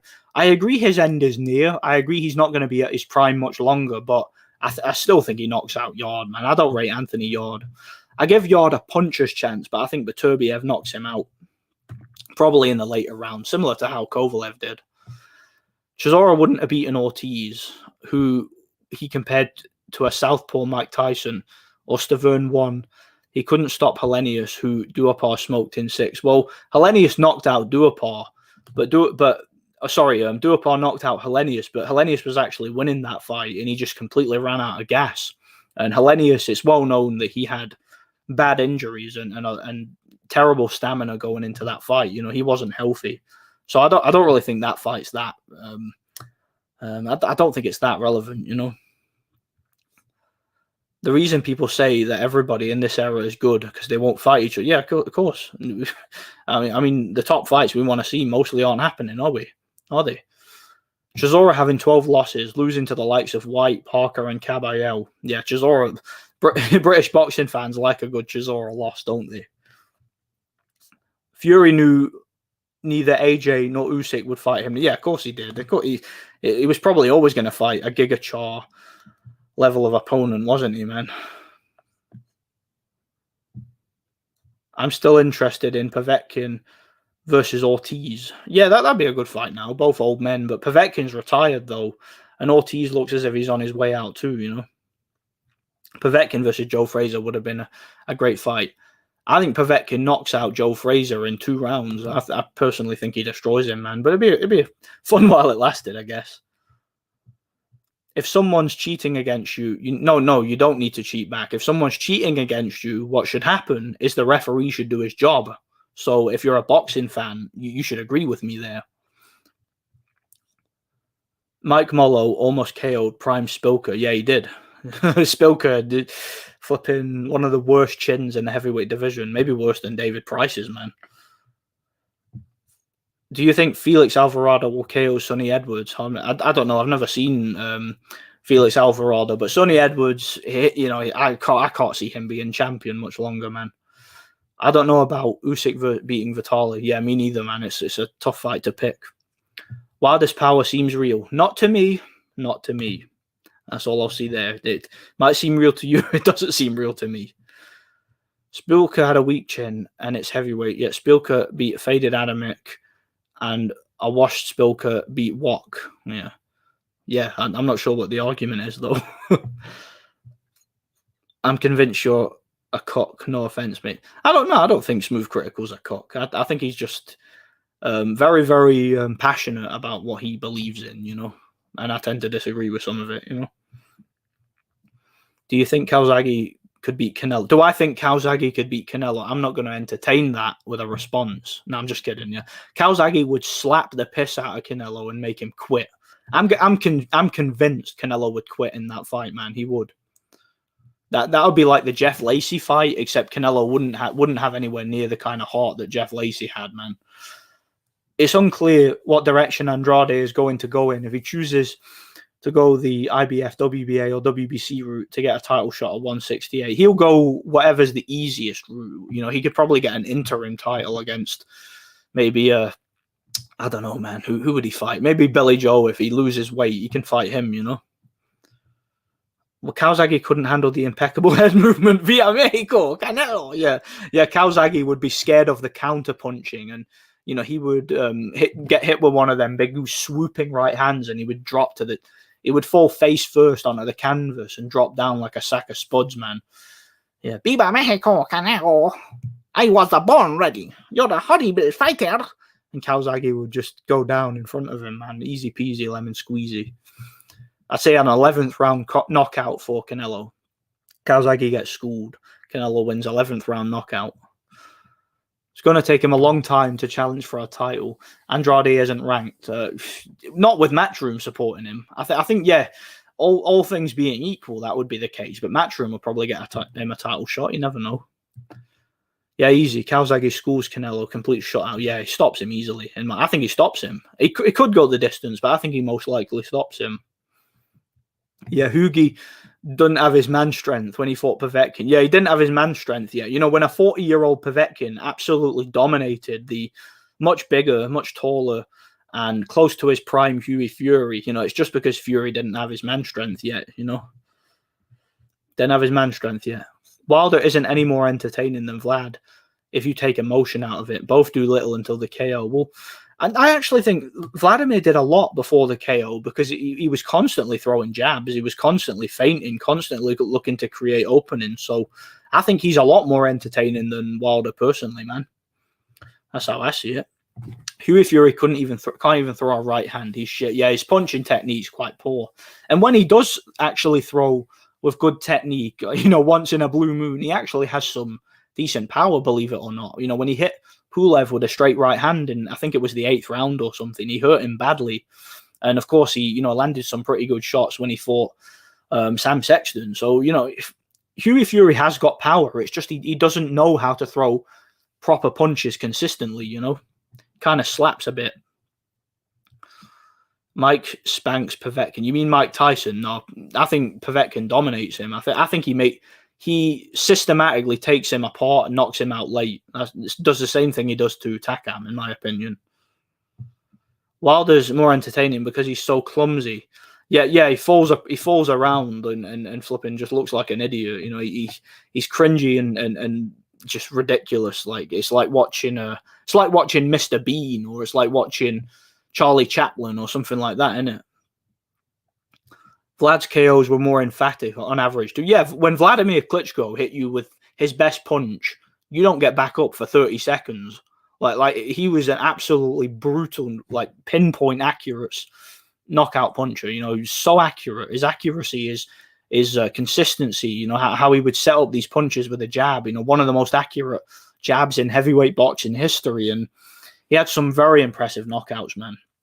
Wilder just has, you know, dramatic knockouts with his opponents doing what they do, you know, just standing there, taking the shot and going down like a sack of spuds. It is what it is. Cartoonish punches, yeah, Wilder just swings and misses. Yeah, Wilder's very cringy, man. The only reason Andrade is ranked number 1, I'm sick of hearing Andrade's name, man. I really am. By the WBO is he's used his WBO title to be elevated to the top. That's the WBO's rules. If you have it at 160, you'll be ranked at 168, you know? Yeah, you can't do that with the other ones. Wilder's more exciting because, well, no, he's not, in my opinion. 1, people believe he's losing rounds, whether he is or not. He is. Always nearly KOs. Vlad often went to... No, he didn't. How often did Vladimir go 12? Very rarely. I mean, yeah, he did go 12, but not that often. He had a very high knockout percentage, and his knockouts were actual real knockouts, you know. They weren't PBC knockouts, you know. Did Vlad kick Usyk out of his gym? Vlad used to spar with Usyk. I don't know if he kicked him out of his gym. I don't know. I didn't hear that. If I did, I forgot.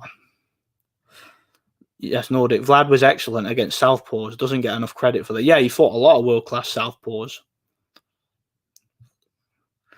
Wilder's entertaining. Only when he fights. Yeah, only when he fights Fury. I never found Wilder that entertaining personally, man.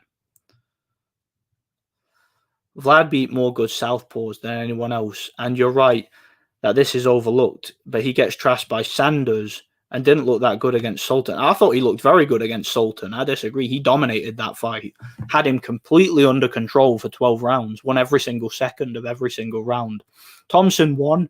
He had some facial damage in that fight and he got messed around a bit, but I just think that's because Thompson was throwing a lot of slaps and arm punches, you know, kind of like Fury does. And, you know, Vlad just didn't really perform to the best of his ability that night, but he won the fight pretty handily. It's just, I think HBO's BS commentary and the amount of flipping slaps and like arm punches that caused the facial damage, I think coloured people's perception of that fight. I thought he won that fight with relative ease. And the Sanders fight, yeah, he got dominated, but personally, I don't think that would have happened in a rematch. I think he would have improved, I think. I called that Vlad KO right in 2014. Are you talking about the Pulev fight? Yeah, that was a brutal KO, man. Vlad had many great wins during his long reign as champion over top contenders and champions. His title run was legendary. Best title run in the history of heavyweight boxing, in my personal opinion. Sudnak era Vlad reminds me a bit of Golovkin in a few instances. I can see that, yeah. In the way he held his hands closer and how he cut off the ring. Like I was saying before, look at Vladimir's fight, the first fight he had against Chris Bird. Look at that fight, right? And look at who Chris Bird was at that stage of his career and what he'd been doing. And look at how Vladimir fought. That wasn't the old Vladimir that fought Fury. Like watch that version of Vladimir. And he's fighting a smaller guy, mind, so you would expect him to lean and hold and spoil, and you'd expect him to be defensive and use his reach and try and box on the outside. Vladimir came forward almost that entire fight, backed up Chris Bird, cut off the ring, shut him down with his jab and with his feints, and absolutely dominated every single second of every single round, dropped him twice. That was a masterclass performance. Like that fight was actually, it really surprised me in retrospect watching that fight. It was a great performance, man. I remember Hatman hyping up Pulev leading up to that fight. Hatman was really bigging up Pulev and saying that Vladimir didn't want to fight Pulev, and we saw what happened, Joe Louis is one of the biggest bums in the history of boxing.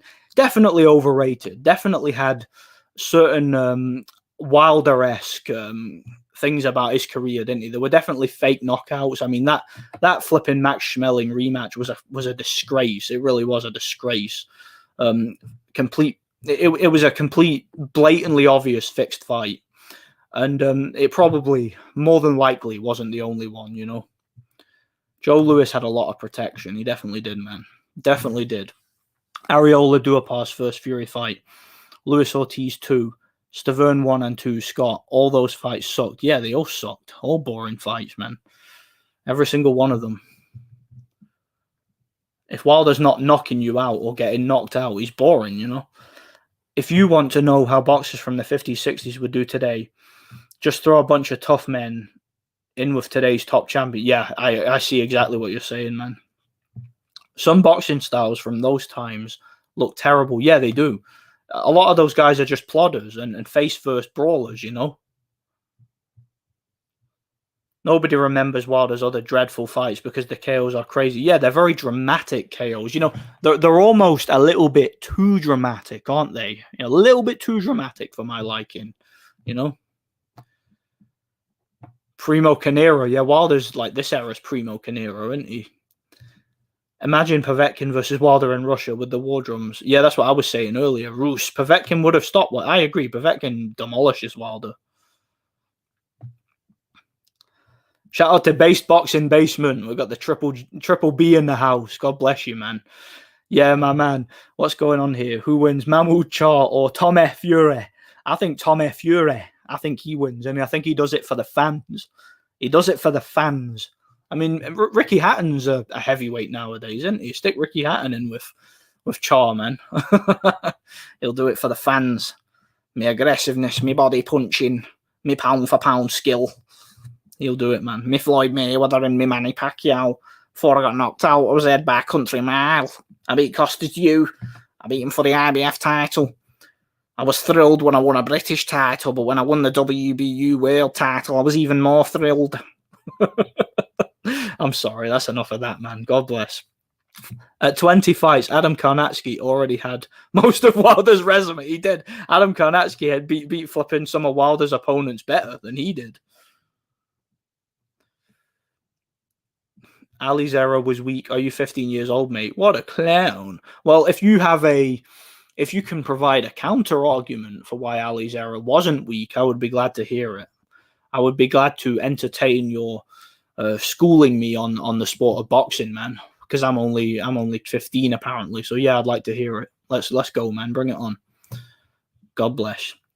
Nobody rewatches Wilder's fights apart from Fury 2 and 3, maybe Ortiz 1. His fights suck mostly. Yeah, they definitely do. They suck ass. They suck ass.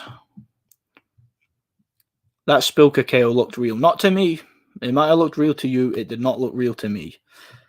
But what else is new, eh? What else is new? Alan Babic is fighting Rivas for the Bridgerweight title. Babic is extremely chinny and was almost out on his feet versus Balski. I think Rivas stops him. I agree. Rivas fucking demolishes him.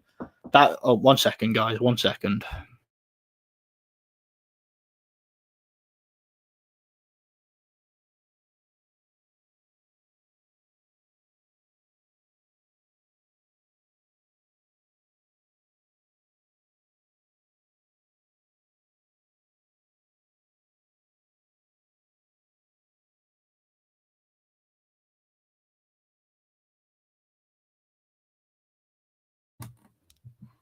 Be back in 1 minute.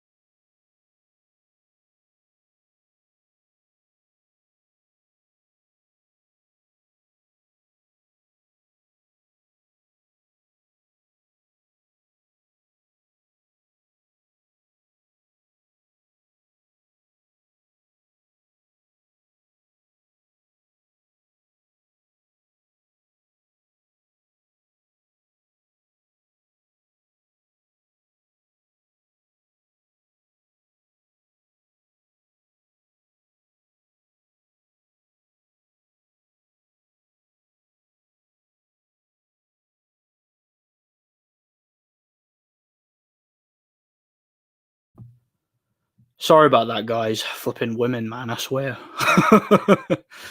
Shout out to Daz Pierce. Good to see you here, bro. God bless. A few of Spilker's fights were fixed. Polish boxing has a big problem with fixed fights. Does it really? I'll need to look at that. I've not heard that before, I don't think. Hellenius looks like he could be the Bassett of a death metal band. Yeah. Do you know what Hellenius looks like to me? He looks like the default Nord build in Skyrim. Literally. Like, I'm not even kidding. Like, seriously, just look up like the default Nord in Skyrim, the build. Like, that's exactly what he looks like, man. Chisora is basically a Poundland Henry Cooper. Strange reverence people have for him. Yeah, I don't know why people like Chisora. I think he's an annoying thug. I don't like him one bit.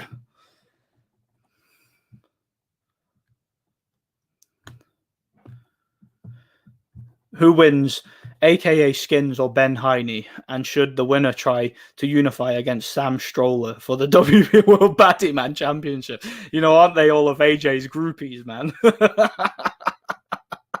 I don't know who wins out of them, man. Winner gets to hold on to AJ's pocket in the prison yard, isn't it, man?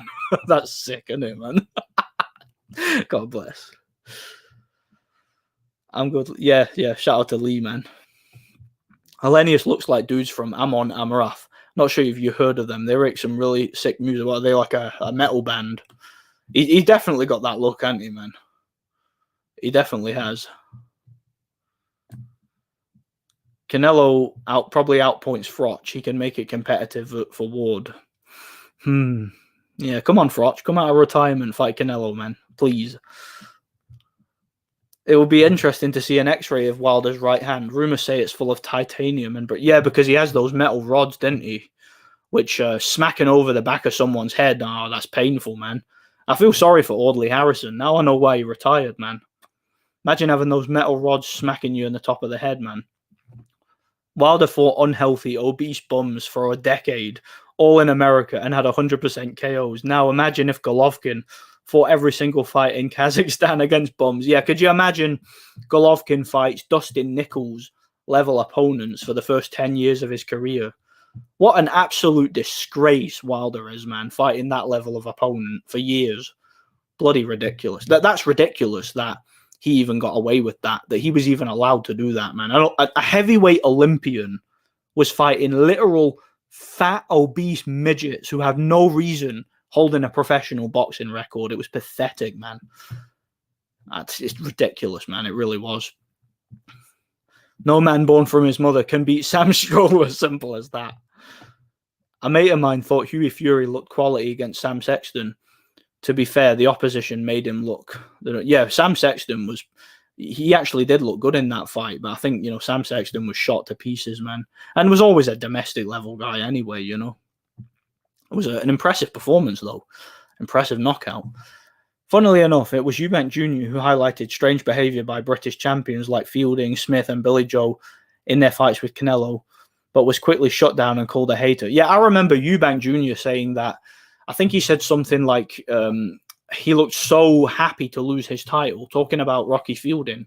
Never seen a fighter look so happy to lose his title, and I agree. He definitely did look too happy to lose his title, Not many can match Ali for being able to fool people into thinking he won the round. Yeah, definitely. He was definitely a showman, wasn't he? He had the showmanship to kind of trick the viewing audience into thinking stuff. Babic had too many gym wars with Bum Alien Style. Sorry, Bum Million Shite. He's badly shot worn already. Yeah, he definitely is shot worn. He doesn't have very good punch resistance, I don't think, man. What a surprise. Spence Crawford has already been delayed for the 50th time since 2018. Any boxing fan who thinks that fight will happen is completely delusional. I agree. I think that I think that fight was never going to happen personally. I just don't think that those guys are interested. I think both of them know where their bread is buttered, and they can make money fighting anybody, and they're both on their way out. I don't think the fight will happen personally. Nordic selling dime bags or Sven Otkite. Yeah, people are coming to my door, shaking and as if they're outside the chemist, like junkies waiting for their Valium. They're like, man, I really need one of them Sven Otkite tapes, man. Come on, I need it. I'm like, look, you're already into me for that last one I gave you, man. But dude, I really want to watch that fight. Yeah, there you go, have it. Yeah, I'm like one of these private collectors, aren't I? That have all these like rare fights on video and that, and I, and it's weird that, isn't it? It's something people just can't get their head around. My affinity for Sven Otkite, man. I got a few more Sven Otkite videos to make, by the way. Some interesting videos. I think you'll enjoy, Precise, if I get them. If I get them done. That's what it is. The fact that British people like a dull boy, Chisora, and have made him a millionaire is irrefutable evidence that we are doomed. Do you know what, mate? I have no idea. I have no idea whatsoever why people like Chisora. I've never been able to stand the guy.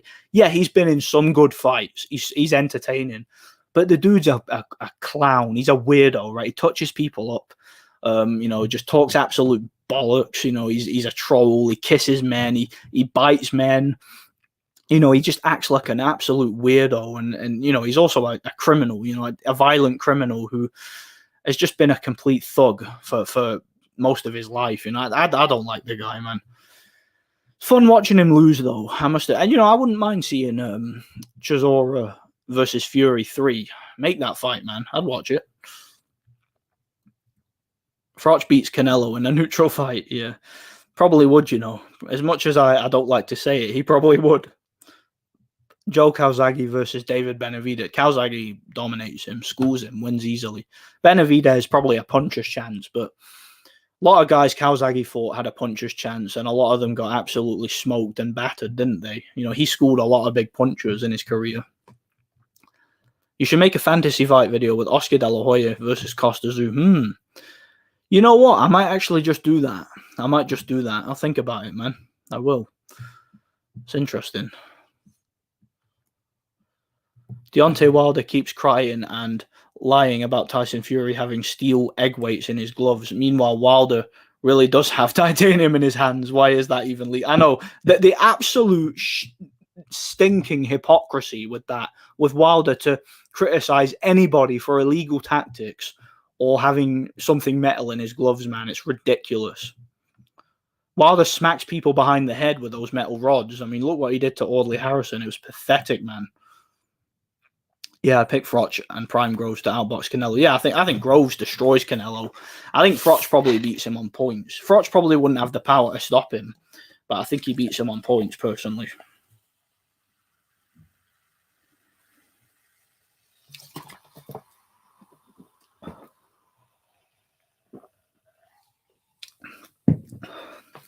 One second. How do you rate Sam Solomon's career and his win over Felix Sturm? Very good win. A career review on him would be pretty cool. I think he's fought everyone. Yeah, Sam Solomon. Do you know, interestingly, a lot of people don't know this. Sam Solomon, early in his career, I think his second pro fight, he actually fought at cruiserweight. He fought for the Australian cruiserweight title in, I think, just his second pro fight. And he sort of alternated between that and like the middleweight and super middleweight divisions. And the guy fought all over the bloody place. And like you say, he beat Felix Sturm when both guys were pretty shot. You know, they were like towards the end of their career. But that was a great win. And of course, the first win got overturned. But then they had the rematch. And the first fight was very close. It could have gone either way. But the win got overturned because of the failed drug test. But then the rematch, that was a great performance. Sam Solomon absolutely dominated Sturm, and he also gave Anthony Mundine a couple of tough fights. Well, the first fight was tough anyway. The other two he lost clearly, but you know, he went the distance in, I think, the third fight. But the first fight, a lot of people thought he actually won that fight. So, you know, Sam Solomon was a good fighter, you know, was a champion at one point and was definitely a solid, really high-level journeyman for most of his career, you know. Yeah, good fighter, man, with a great career, man. Really interesting one. Might do a video on it, like you say. Groves would demolish Canelo. I agree. I think Groves can knock Canelo out. I really do. How Errol Spence makes welterweight is beyond me. Yeah, it's probably diuretics, man. And, you know, he probably has to starve himself and dehydrate himself to make weight, just like Josh Taylor does, man. It's crazy. Nordic keeps his Sven Otke tapes under the floorboards. True story, yeah. Yeah, you guys wish you had my Sven Otke tapes, I tell you that. Do you know, that's another thing I've never been able to get my head around. The people who say that Sven Otke's fights were boring. I think his fights, I guess I'm just one of these, like, snobbish, like, boxing purists, you know, who thinks I'm better, you know. Nah, just kidding. Like, I probably am a boxing purist because I find those fights fascinating. Like Sven Otke's fights against Anthony Mundine and Glenn Johnson and whatnot. Like, I watch those fights and I find them very, very interesting. I really do. Like, I would rather watch them than Roy Jones. I would rather watch them than, you know, someone like Mayweather, for example. Like I find Sven Otke a lot more entertaining than those guys because he was genuinely a pure boxer with absolutely fantastic skill. Great boxing skill, man. He really was. Chisora, I will personally shoot David Haye. Don't threats to kill you get you 10 years inside. Yeah. I'm going to shoot him. I'm going to physically shoot David Haye. We either do this in the ring or we do this outside the ring. His entourage has got nothing on my entourage. Like, that's literally a threat of murder. Like, you literally get arrested for that. I mean, come on. But well, to be fair, I think he was arrested, but you know, it didn't really go anywhere, did it? It just kind of got brushed under the carpet, you know, and forgotten about. It did. But it'll definitely be remembered by us. Not really surprising, considering the most well-liked UK fighters are usually pricks. Joshua, Khan, Chisora, White, the guys who are more likable usually go under the radar. Do you know, it's interesting you say that, right? It's interesting you say that, Lee. Do you remember, I don't know if you remember this, but see back in 2010, 2011, the British boxing scene was very interesting. You had, like, the champions you had, the guys at world level, you had David Haye, Carl Froch, Amir Khan, and you had Ricky Burns, right? Those were the four world champions in British boxing. Now, David Haye, Amir Khan, Carl Froch, biggest absolute fucking pricks you will ever meet. Just a bunch of dickheads, right? A bunch of thugs, a bunch of assholes, a bunch of stuck-up bastards. And, you know, just assholes, man. Then you had Ricky Burns, one of the nicest guys you'll ever meet. Working class dude, you know, still had a day job. You know, a guy who, not only that, he had a better resume by far. Like, look at his resume, who he fought domestically. and what he accomplished compared to those guys before becoming world champion, who he won his world title against and whatnot, and what he ended up doing throughout his career, he achieved more, had better fights, had a better resume, and was a lot nicer than all three of those guys I just mentioned. He was completely written off by like the UK casuals and the British boxing media. They weren't really interested in him. They didn't really hype him up at all. Those other guys got nothing but endless mainstream media coverage, endless hype, and they were the shit, weren't they? They were the biggest things in the sport in this country. It really goes to show you that you're absolutely right in what you're saying. Like most of the most liked UK boxers are complete and utter dickheads. They really are, man. Just complete pricks, man. They really are. Dickhead fighters, man. I don't know what it is. Fighters that just talk a lot of rubbish but don't really back it up in the ring. They're the ones that get the most credit and the most support, you know? But it is what it is. But it's crazy. I thought Pulev versus Chisora was a robbery. Half of Chisora, I agree, by the way. Half of Chisora's landing shots were rabbit punches in the back of the head and body, along with forearm shots. Those scorecards were terrible. Yeah, Pulev schooled him. Wasn't even close. 10 rounds to 2, Pulev, just like the first fight. The first fight was more one-sided, though. But I agree, it was a hometown decision, robbery. Pulev got robbed away from home, man. Joshua versus Wallin next. Can't see them risking him against Zhang or Hrgovic, but Wallin could be a go. It'd be an interesting fight. They fought in the amateurs, so yeah, they know each other very well. Both guys seem to want that fight, you know. Wallin seems to want that fight. AJ would probably want to fight somebody who's durable so he can get the rounds in and, you know, build up his confidence a bit, but someone who's not really that much of a puncher. Yeah, that fight makes sense. Maybe both guys would want it, you know. Froch versus Nello. Depends on who's loaded gloves is more. Yeah, who loads their gloves more, you know. Froch's gloves were probably a little bit better than Canelo's. I mean, look at flipping Butte's face. But then again, look at Callum Smith's arm. You never know, man. That's the battle of the loaded gloves, isn't it, man? A Richie Woodall Robin Reed fight would be a good call. Always seen those two as synonymous for whatever reason. Weird they never fought each other. Yeah, that is weird that they never fought. I don't know why, because I think they had the same promoter for years, and you know there was some talks of them fighting. They both had the same WBC title at one point at super middleweight. So yeah, I don't know why that fight never happened. Both of them fought Kalzagi, obviously, but they never fought each other. I'm not sure why, man. That's what it is. Felix Sturm is underrated. He is viewed as a Eurobum now. Shame, he was a good fighter. Yeah, I always liked Sturm. He was a good, solid middleweight with good boxing fundamentals. Underrated fighter, in my opinion, and had a really... I mean, the dude's a 5-time world champion and had a good reign. Froch wouldn't let himself lose to a middleweight. I don't know about that, man. There are some middleweights that could have schooled him, I think. Wallin beats AJ. You know what? It wouldn't surprise me. Wouldn't surprise me at this stage if he did beat AJ, you know. Which is why he refused to fight Golovkin. He thinks he can beat Canelo. Yeah, Golovkin would have battered Froch. Probably would have knocked him out, in my opinion. Sven Oki gets criticised for never leaving Germany, but Americans never step foot outside of America, and no one bats an eye. Yeah, Americans always want a neutral venue, don't they? As long as it's in America, you know. Sven Oki fights were like high art opera, as opposed to Kalzagi, good indie band.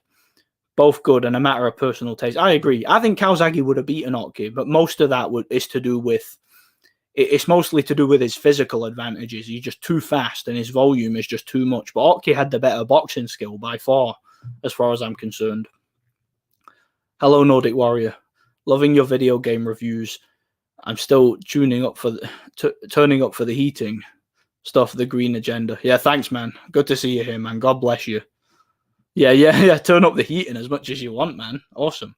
Who cares about the green agenda, you know? Sven Oki was very short with short arms, but was so skillful. When he KO'd Anthony Mundine flat out, it was so satisfying. I watch it at least once a month. Yeah, I've got that fight. I've got like a really rare recording of it, man, with the Australian commentary. That's one of my favorite fights to watch. It's a fascinating fight, man. Really is. Great fight to watch. Ricky Burns versus Omar Figueroa was a disgusting fight to watch. Yeah, it was, man. With all the fouling, how do you rate Indongo's win over Burns? Yeah, that was a robbery, by the way. If you guys have never seen that fight, Ricky Burns versus Omar Figueroa, watch it. That was a disgusting robbery. One of the worst decisions I've ever seen. In fact, Lawrence Cole was the referee that night, and he took the fight was in Figueroa's hometown in Texas, right? And Lawrence Cole, of course, infamous biased Texan referee, and he took 2 points from Ricky for no reason whatsoever. He was warning him non-stop when it was Figueroa who was the guy spoiling most of the fight. And Ricky dominated that fight. He won that fight very clearly. Wasn't even competitive. And I'm surprised that fight didn't get as much of an outrage as a lot of fights do, you know. But then again, Ricky wasn't that well liked by the casual UK market. So, you know, he was a guy that hardcore fans liked, you know. So a lot of UK fans didn't even watch that fight, man. But here's what it is. 116-12 Pulev for me. Didn't one judge score it? So yeah, one judge had 116-112 Pulev, I think. It's weird. In the first fight, Pulev dominated the first fight, like easily won 10 rounds. And one of the judges had it for Chisora, I think like 115-113, but the other two gave it to Pulev. So that was bizarre. It really was, man. But Pulev won both fights clearly, in my opinion. Yeah, Daz Pierce. That's kind of how I scored it. I wouldn't have given it 10-2, but 8-4 would have been fair. Yeah, I think it was a clear win for Pulev, man. What do you think of Maxi Hughes beating Galahad? Yeah, good performance. Galahad is done now. Yeah, Maxi Hughes boxed very well. Yeah, he's improved so much over the past couple of years. I thought he looked great versus Walsh, and he looked even better against Valuev, man. He looked great in that fight, man. Golovkin beats Froch, unless it's in Nottingham, and Froch brings his boyfriend Foster. Anywhere else, Golovkin points, yeah. And I actually think Golovkin could stop Froch. It might go the distance, and he might win on points, but I think he could actually stop him, personally. Froch never fought anybody with that kind of consistent power and skill. Galoev should have won. He didn't listen to Ingle like the Kiko fight and jabbed timidly the entire fight. Maxi was going to spark him. Yeah. I thought Maxi boxed quite well. I thought he showed good skills, good jab, good timing. You know, he's an underrated fighter, in my opinion. I think he did a good job, man. I really do. It was a good fight to watch. I mean, I didn't watch the whole thing. Like, I watched like bits of it, but I thought he looked really, really good from the highlights I saw. Gonna shoot off. Hit the Friday Club movie. Thanks for the excellent content. Yeah, thanks, man. Good to see you here, man. Good to see you here every time, Daz. God bless you, man. God bless.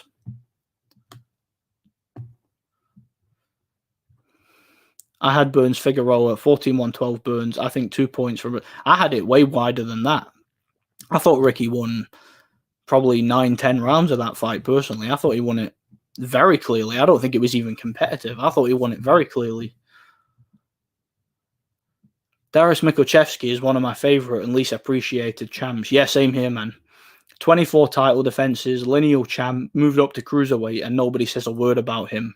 Roy Jones didn't want that smoke. Yeah, Roy Jones would have had to go to Germany, you know, because Darius was the A side, which HBO didn't agree with that. But yeah, Darius was the bigger draw, and Darius was the A side. So Roy, you know, had to get in line, and he wanted to fight the lineal champion.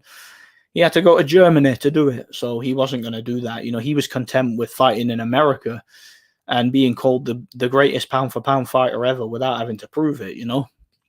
It's a shame. Darius Mikuchevsky could have won that fight, man. He really could have. Would have been a good one. Lomachenko dreams of winning the IBO against Maxi. Yeah, could you imagine that, man? Lomachenko versus Maxi Hughes. Maxi Hughes would put up a good fight, but he wouldn't win. He'd get schooled, man. I wouldn't even mind seeing it. Loma next opponent, a massive weight bully. Loma will stop him. Like, who's Loma fighting next? I've not even been following Loma recently. I don't even know if he's been in negotiations to fight anybody. I need to look that up, man. Who's he fighting next? I didn't even see it. Yo, Benjo G14. Yeah, good to see you, Benno. Benjo.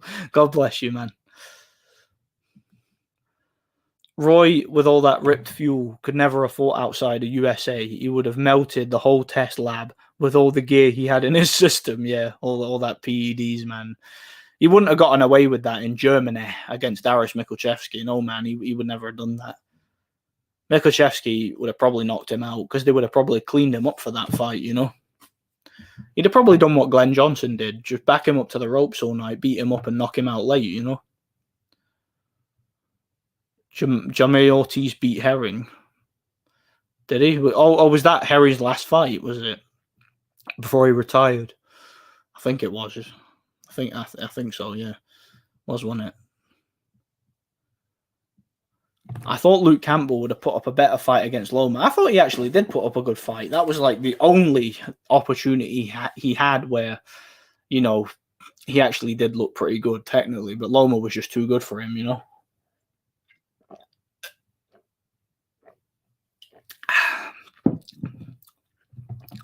Oh, Ortiz is the guy who's fighting Loma. I get it. I don't think I've ever seen him fight before. Gotta be honest. Like a promotion might indicate they're setting up Loma for a Shakur Haney robbery. Yeah, Loma would do what he's told. You know, he'll take a dive. He'll throw the fight just like he did against Teofimo Lopez. That fight was ridiculous. That Teofimo fight, man. Bengo G4, where you at? Raise your hand. Remember, we bust the case, innit, fam? When McCracken had a chat with his Masonic pals, yeah. Innit, fam? You ain't about that life, innit, fam? Yeah, don't shop in their shops, innit? Innit, fam? Innit, blood? Don't shop in their shops, innit, fam? That's a white man thing. You know, but his promoter's white, you know, so and his trainer's white, and pretty much most of the people he has around him are white, you know. But yeah, don't shop in the white man shops, man. Come down ends, innit? Don't shop in the white man shop, fam, innit? How long do you think until Loma ages out? At the moment, I think he schools anyone at 135. Haney, Cambosos, Tank Pitbull, but at a certain point he'll age out. And they'll put him versus Haney Shakur, yeah. I'd say he got another 2-3 years, and then he'll just be a flipping Euro bum, wouldn't he? Laying down for the American hype jobs, you know, like your Haney and your Shakurs and whatnot. Jermaine Ortiz looks like a standard brawler to me. Can't control range, got some heart, and throws lots of combos. Sounds to me like the type of opponent that Lomachenko will absolutely dominate, you know, man? That's what it is. In the US, the boxing reporters always praised Roy Jones as being one of the ATGs, and they just pretended like Darius Mikuchevsky didn't even exist. 98% of US boxing fans didn't know Mikuchevsky. Yeah, that's because, you know, they didn't want Germany and Eastern Europe to have like a big platform for boxing. You know, they wanted the Americans to control the whole thing because the Americans are more athletic, they more skill. They got more skill, more athletic, more PEDs. Box that motherfucker. You know, I like listening to American trainers, you know, when they're like, hit that body. He don't like it to the body. Box that mofo. There we go. There we go. You know, when you hear the American trainers ringside and you know, the American fighter like lands a punch or throws a punch even. And it's, there you go. There you go. Be first. Yeah, man, that's American boxing, isn't it, man? Rob McCracken knows Frotch's gloves were heavy. Yeah, suspicious, isn't it, man? Yo, beat Triple B. I got my hands raised, bro. Yeah, he got Femi out whilst I was left on G-Wing Cell 14. Yeah, man. Shout out to Femi and his fam, man, isn't it? Lomachenko is crazy, man. Lomachenko should have based his career in Europe. I agree. He should have fought in Ukraine, Russia, Germany. He should have fought in that part of the world, and he should have built up his name. Should have done what the Klitschko's did. Built a massive fan base in Europe. You know, Sven Ottke and Darius Mikuchevsky, Felix Sturm, the Klitschko's, a lot of those guys, you know, Povetkin, Lebedev, they really pioneered that stuff. They showed you don't really need the American boxing establishment to make money and have a world-class career. You know, they proved it. You can fight at home and have a big fan base while fighting at home, you know? Is what it is. By the way, it's been funny to see some media outlets call Sam Eggington a legit world champion after winning the IBO.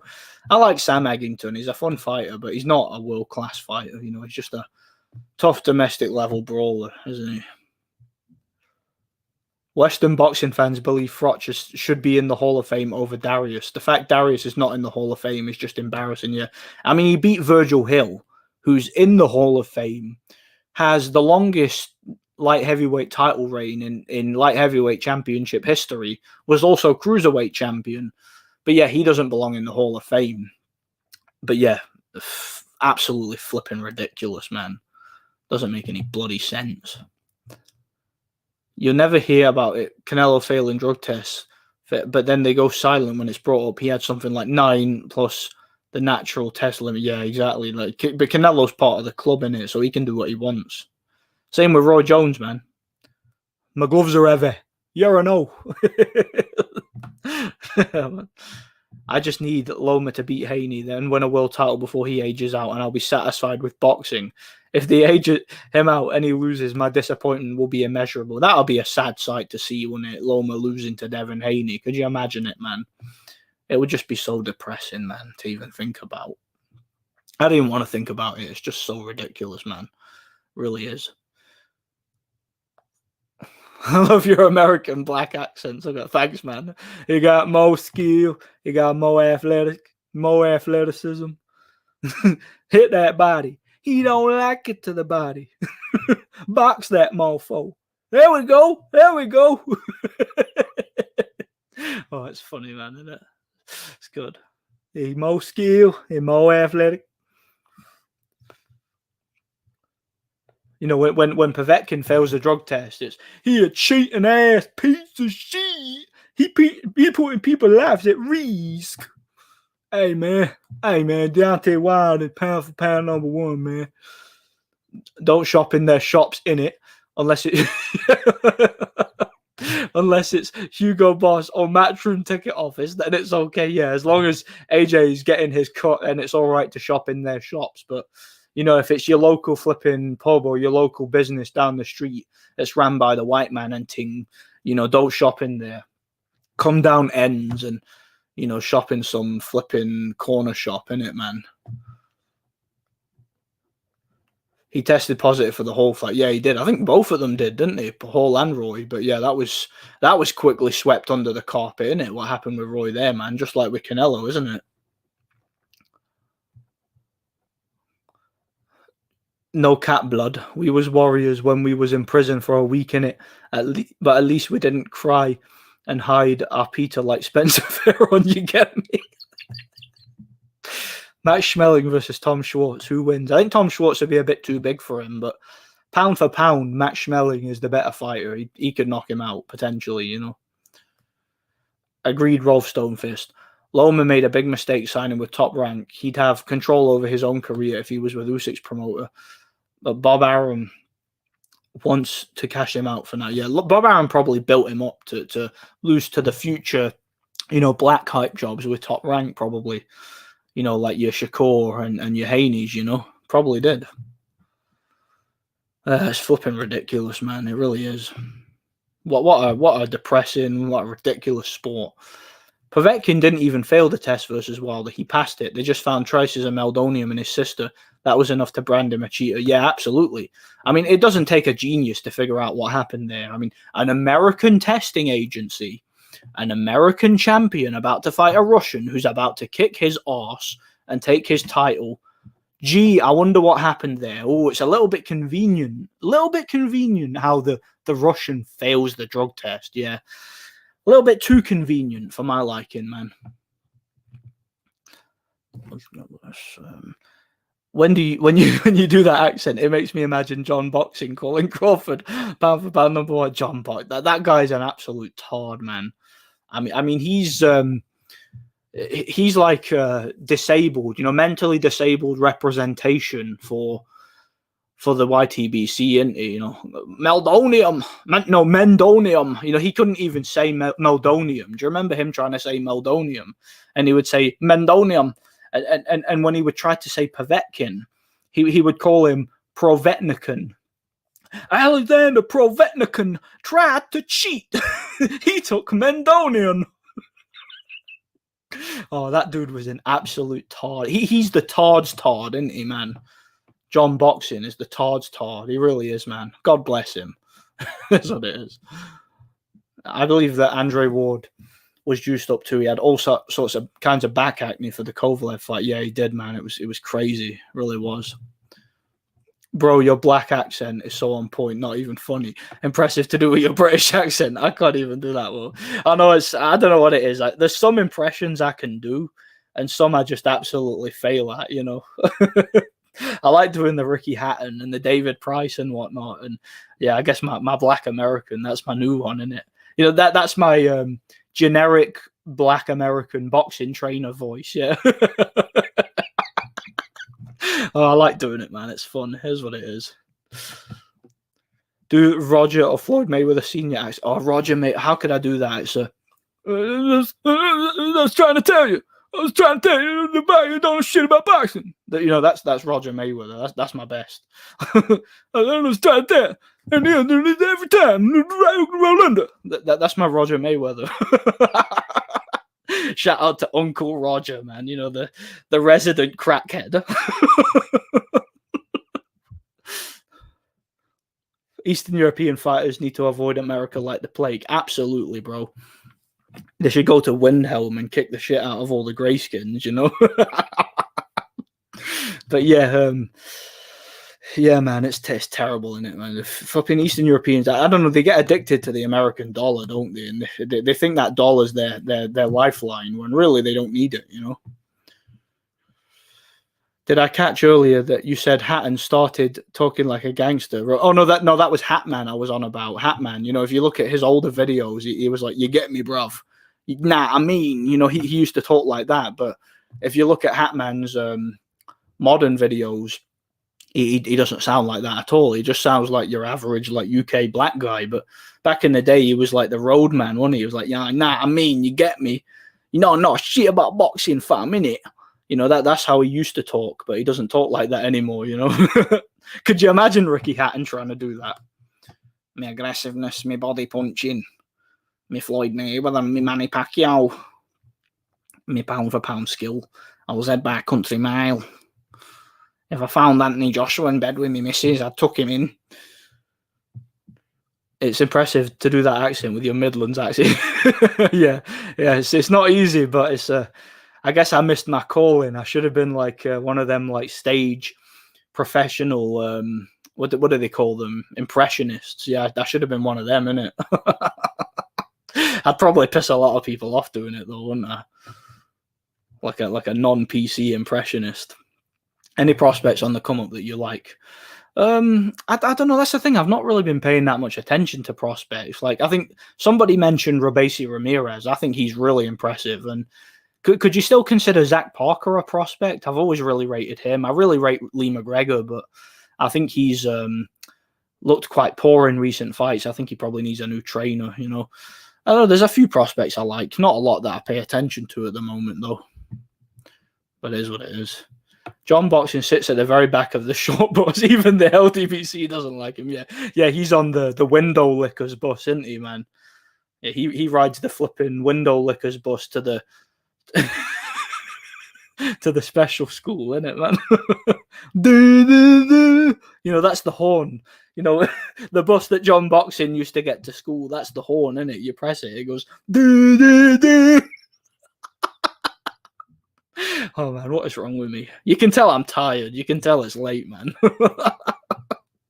And I just don't give a crap, do I, man? Here's what it is. I remember for Povetkin versus Price on the commentary, Adam Smith kept repeating over and over again that Povetkin failed a drug test. He would bring it up, and it wouldn't even make sense. Yeah, he would bring it up constantly. I remember that. It just hit him. I remember Carl Froch even, like, he as good as told him to shut up. He was like, yeah, but he's here now, he's legal, and he's ready to fight. Whereas Tony Bellew and Adam Smith, like in that whole evening, it was just all about the drug test, wasn't it? They wouldn't shut up about the drug test.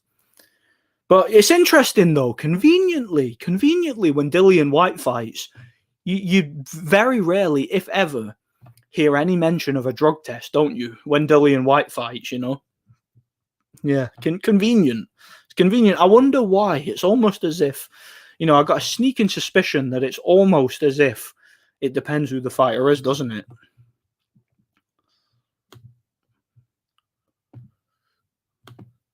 I never listened to that fool. Oh, you're on about Hatman? Yeah, I'm not a fan of him either, man. Look up YouTube Roger Mayweather. Roger Mayweather says Floyd doesn't need Leonard Ellerby. That was funny. Yeah, Roger was crazy, wasn't he, man? Like, the guy was a total crackhead, but he was funny. Lee McGregor versus Sonny Edwards. Make it happen. Yeah, Lee McGregor could knock Sonny Edwards out, I think. Like, I legit think he could. I think Mike Tyson's undisputed run is overlooked. It's an impressive undisputed run, but I do think he was a little bit overrated personally. But, like, he was definitely powerful, fast, explosive, difficult guy to fight, man. He really was.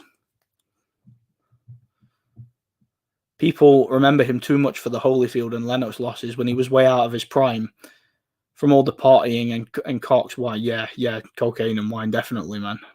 He definitely was past his prime, no doubt about it. But I do think Holyfield would have beaten him, even in his prime, personally. That's just my opinion, though. But it would have been more competitive, I think. Didn't Tony Bellew say drug cheaters should be hanged? Yeah, he did. And he said many times that they should be banned for life from boxing. But again, conveniently, I'm putting my little Sherlock Holmes hat on here. I'm getting my magnifying glass out, and I'm doing my little detective work here. My spider senses are tingling here, and I'm starting to notice a little suspicious point about this. It's interesting how when it's one of his friends that fails a drug test, somebody who he likes and is financially invested in, interestingly, he doesn't mention drug tests, does he? And he's a little bit, he changes his standards, doesn't he, when it comes to those guys? It's almost as if there's a double standard, but yeah, I'll let you guys figure that one out, innit? Is what it is. You should watch Cody Crawley as a great young prospect. He's from Canada, so maybe I'm biased. But his win over, I'm not even going to attempt to pronounce that, was very impressive. That would be interesting, actually, yeah. I'll so he's a prospect from Canada. Does Canada have a lot of like up and coming talent in boxing? Because I know that there's a lot of boxing fans over in Canada. I know that Butte and Pascal Stevenson, guys like that, they used to get a lot of like that. They used to get big crowds over in Canada. So I'd imagine there is like a boxing culture over there. Like, is there a lot of good prospects? I'll definitely check that guy out though, Cody Crawley. I'll remember that. Imagine Povetkin versus Wilder in Windhelm. Do you know what's funny about that? Windhelm actually has an arena. I don't know if you know this. Well, of course you know this, Rolf. You live in Windhelm. But yeah, they have an arena, which you can find in the game's code, which is in the same sort of area as the prison, like just behind it, I think. So yeah, they could have Povetkin versus Wilder in the Windhelm arena in front of hundreds of screaming Nords, and Povetkin can decapitate him and knock him into next week. That'd be fun. I'd watch it. Be awesome. It really would. What do you think of Bruce Vane's boxing channel? Not a fan personally. I've seen him a couple of times. I wasn't a big fan of what I saw personally, but I don't have anything against the guy. I don't know him like that, So yeah, no disrespect, but what I saw, I wasn't a big fan personally, man. But it is what it is. Tony Bellew's bomber tattoo is in no way related to the tragedy that took place here. Do you know, that's a huge weight off my mind, Adam Smith. I thought when I saw that, I was worried because I thought that Tony Bellew was a terrorist sympathizer. I thought that he was about to blow the place up and murder everybody on live television in order to make a political statement. But that was a huge weight off my mind that Adam Smith let us know that wasn't the case, man. God bless him, man. God bless him. Thank God Adam Smith is here to tell us these things, man. Thank God. Tony Bellew, fans who have never boxed should never criticize fighters. Also, Tony Bellew criticizes Premier League footballers despite never playing football, yeah. Tony Bellew is a walking, talking contradiction. The man who you'll never see him again. You'll never see me again, Cougs. I'll smash him from pillar to post. It's funny. He says that, you shouldn't disrespect fighters because they put their lives on the line, and you shouldn't say you want to hurt your opponents and stuff like that. Whereas you remember when he fought Nathan Cleverly, and he was saying, I want to smash his face in, I want to cripple him, I want to beat him so badly he'll never fight again. Saying stuff like that, real thug shit, acting the big one, acting the hard man. And he virtue signals when other fighters do that. He's a walking, talking hypocrite, man. He really is. He's a complete hypocrite as far as I'm concerned. Just walking, talking hypocrisy, man. He really is. Canada has no boxing prospects at all. Crowdy is all we have at the moment. He recently beat Josecito Lopez on the Spence Ugas undercard. We used to have Pascal, Berbick, and Lennox, but they're gone now. Yeah, it's a shame. Canada, because they do have a lot of fans, like I was saying, don't they? Like Lucien Boutte, of course, had a lot of fans there. So did like Pascal and whatnot.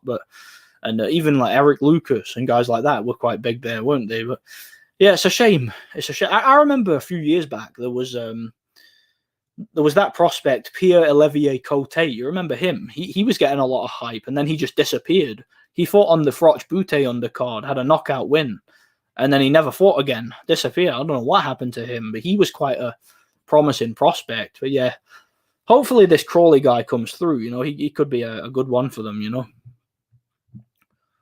In some countries, Beterbiev is given the Canadian flag, so I guess you guys got that going for you. Yeah. Beterbiev's Russian, but he's I think is he a Canadian citizen? Does he just live in Canada or something like that? I don't know. You could claim him if you want. I wouldn't have a problem with it. It was very fortunate that we got to see Usyk spark Bellew. 300-pound cokehead Fury not smashing Bellew to bits was the one that got away. Like, could you imagine Fury versus Bellew, man? Like that, Fury would throw Bellew around the ring, and he would absolutely flatten him. That would be like stepping on a worm. Like Fury versus Bellew, that might have even been more one-sided than Fury versus Sefa Safari or something. I don't know, man. I just can't see that going well for Bellew. But yeah, thankfully Usyk sparked Bellew out and shut him up for a bit, That was a good result for the sport, man. Would you rather be forced to watch Cleverly versus Bellew 2 every day or join the LDBC? Join the LDBC immediately. Thinking about that for a split second, I would rather join the LDBC. Screw that fight. Screw Cleverly versus Bellew 2. One of the worst fights ever. And not only that, but what pissed me off about that fight too is constantly having to see the 666 in the background. Like seriously, that they had a 666 for some stupid fucking satanic piece of shit, piece of garbage gambling company that had that as their name. And seeing that in the background actually, it triggered me. It put me off it. So not only was the fight terrible, there was that aspect to it also. There was that concept there just right in front of me that just pissed me off. I didn't like it. I certainly did not. Canadian citizen living out of Quebec, I believe. Oh yeah, well yeah, you can claim him, I guess. Here's what it is. That narrative that you've never laced up a pair, so you can't criticize fighters, is hilarious. People on the internet somehow know who's been in a ring and who hasn't. Yeah, it's funny. I mean, the people who tell me I've never laced up a pair. I mean, look, I've literally sparred with professional boxers, so yeah, the fact I've never had a sanctioned fight, that means that I don't know shit about boxing. But whatever, that's irrelevant. Do you have an argument for the things I'm saying? That's what I would say to these people. But no, their argument is basically just to attack you and discredit you by saying, "Oh, you've never fought, so you don't know." It's not an argument, man. It's ridiculous. I agree. It's absolutely ridiculous. It's hilarious and it's ridiculous. Got to go mow the grass. This could be the last time I have to mow it this season. I'll see you later, man. God bless you, Hawker. God bless. Bellew saying he'd beat Fury live on air is pure comedy. Peak cocaine addict Fury at 400 plus pounds would put Bellew out cold. Also remember Fury's call out of David Hayes. So funny, yeah. It really was funny, man. I've been hearing that Povetkin has been training with Galmar Stonefist and is looking to make a comeback. Yeah, Galmar Stonefist is hard, man. You know, he's Rolf's older brother, for those of you who don't know, and he carries a big ass iron battle axe, and he dresses in bear armor, and you know he's hard, man. He's very tough, proper old Nordic warrior. He really is, man. Anyway, guys, it's very late. Been on for like 2.5 hours, and yeah, it's been fun, man. I've enjoyed chopping it up with you guys. So yeah, thanks for stopping by to everybody who's here, and yeah, see you guys in the next one. God bless.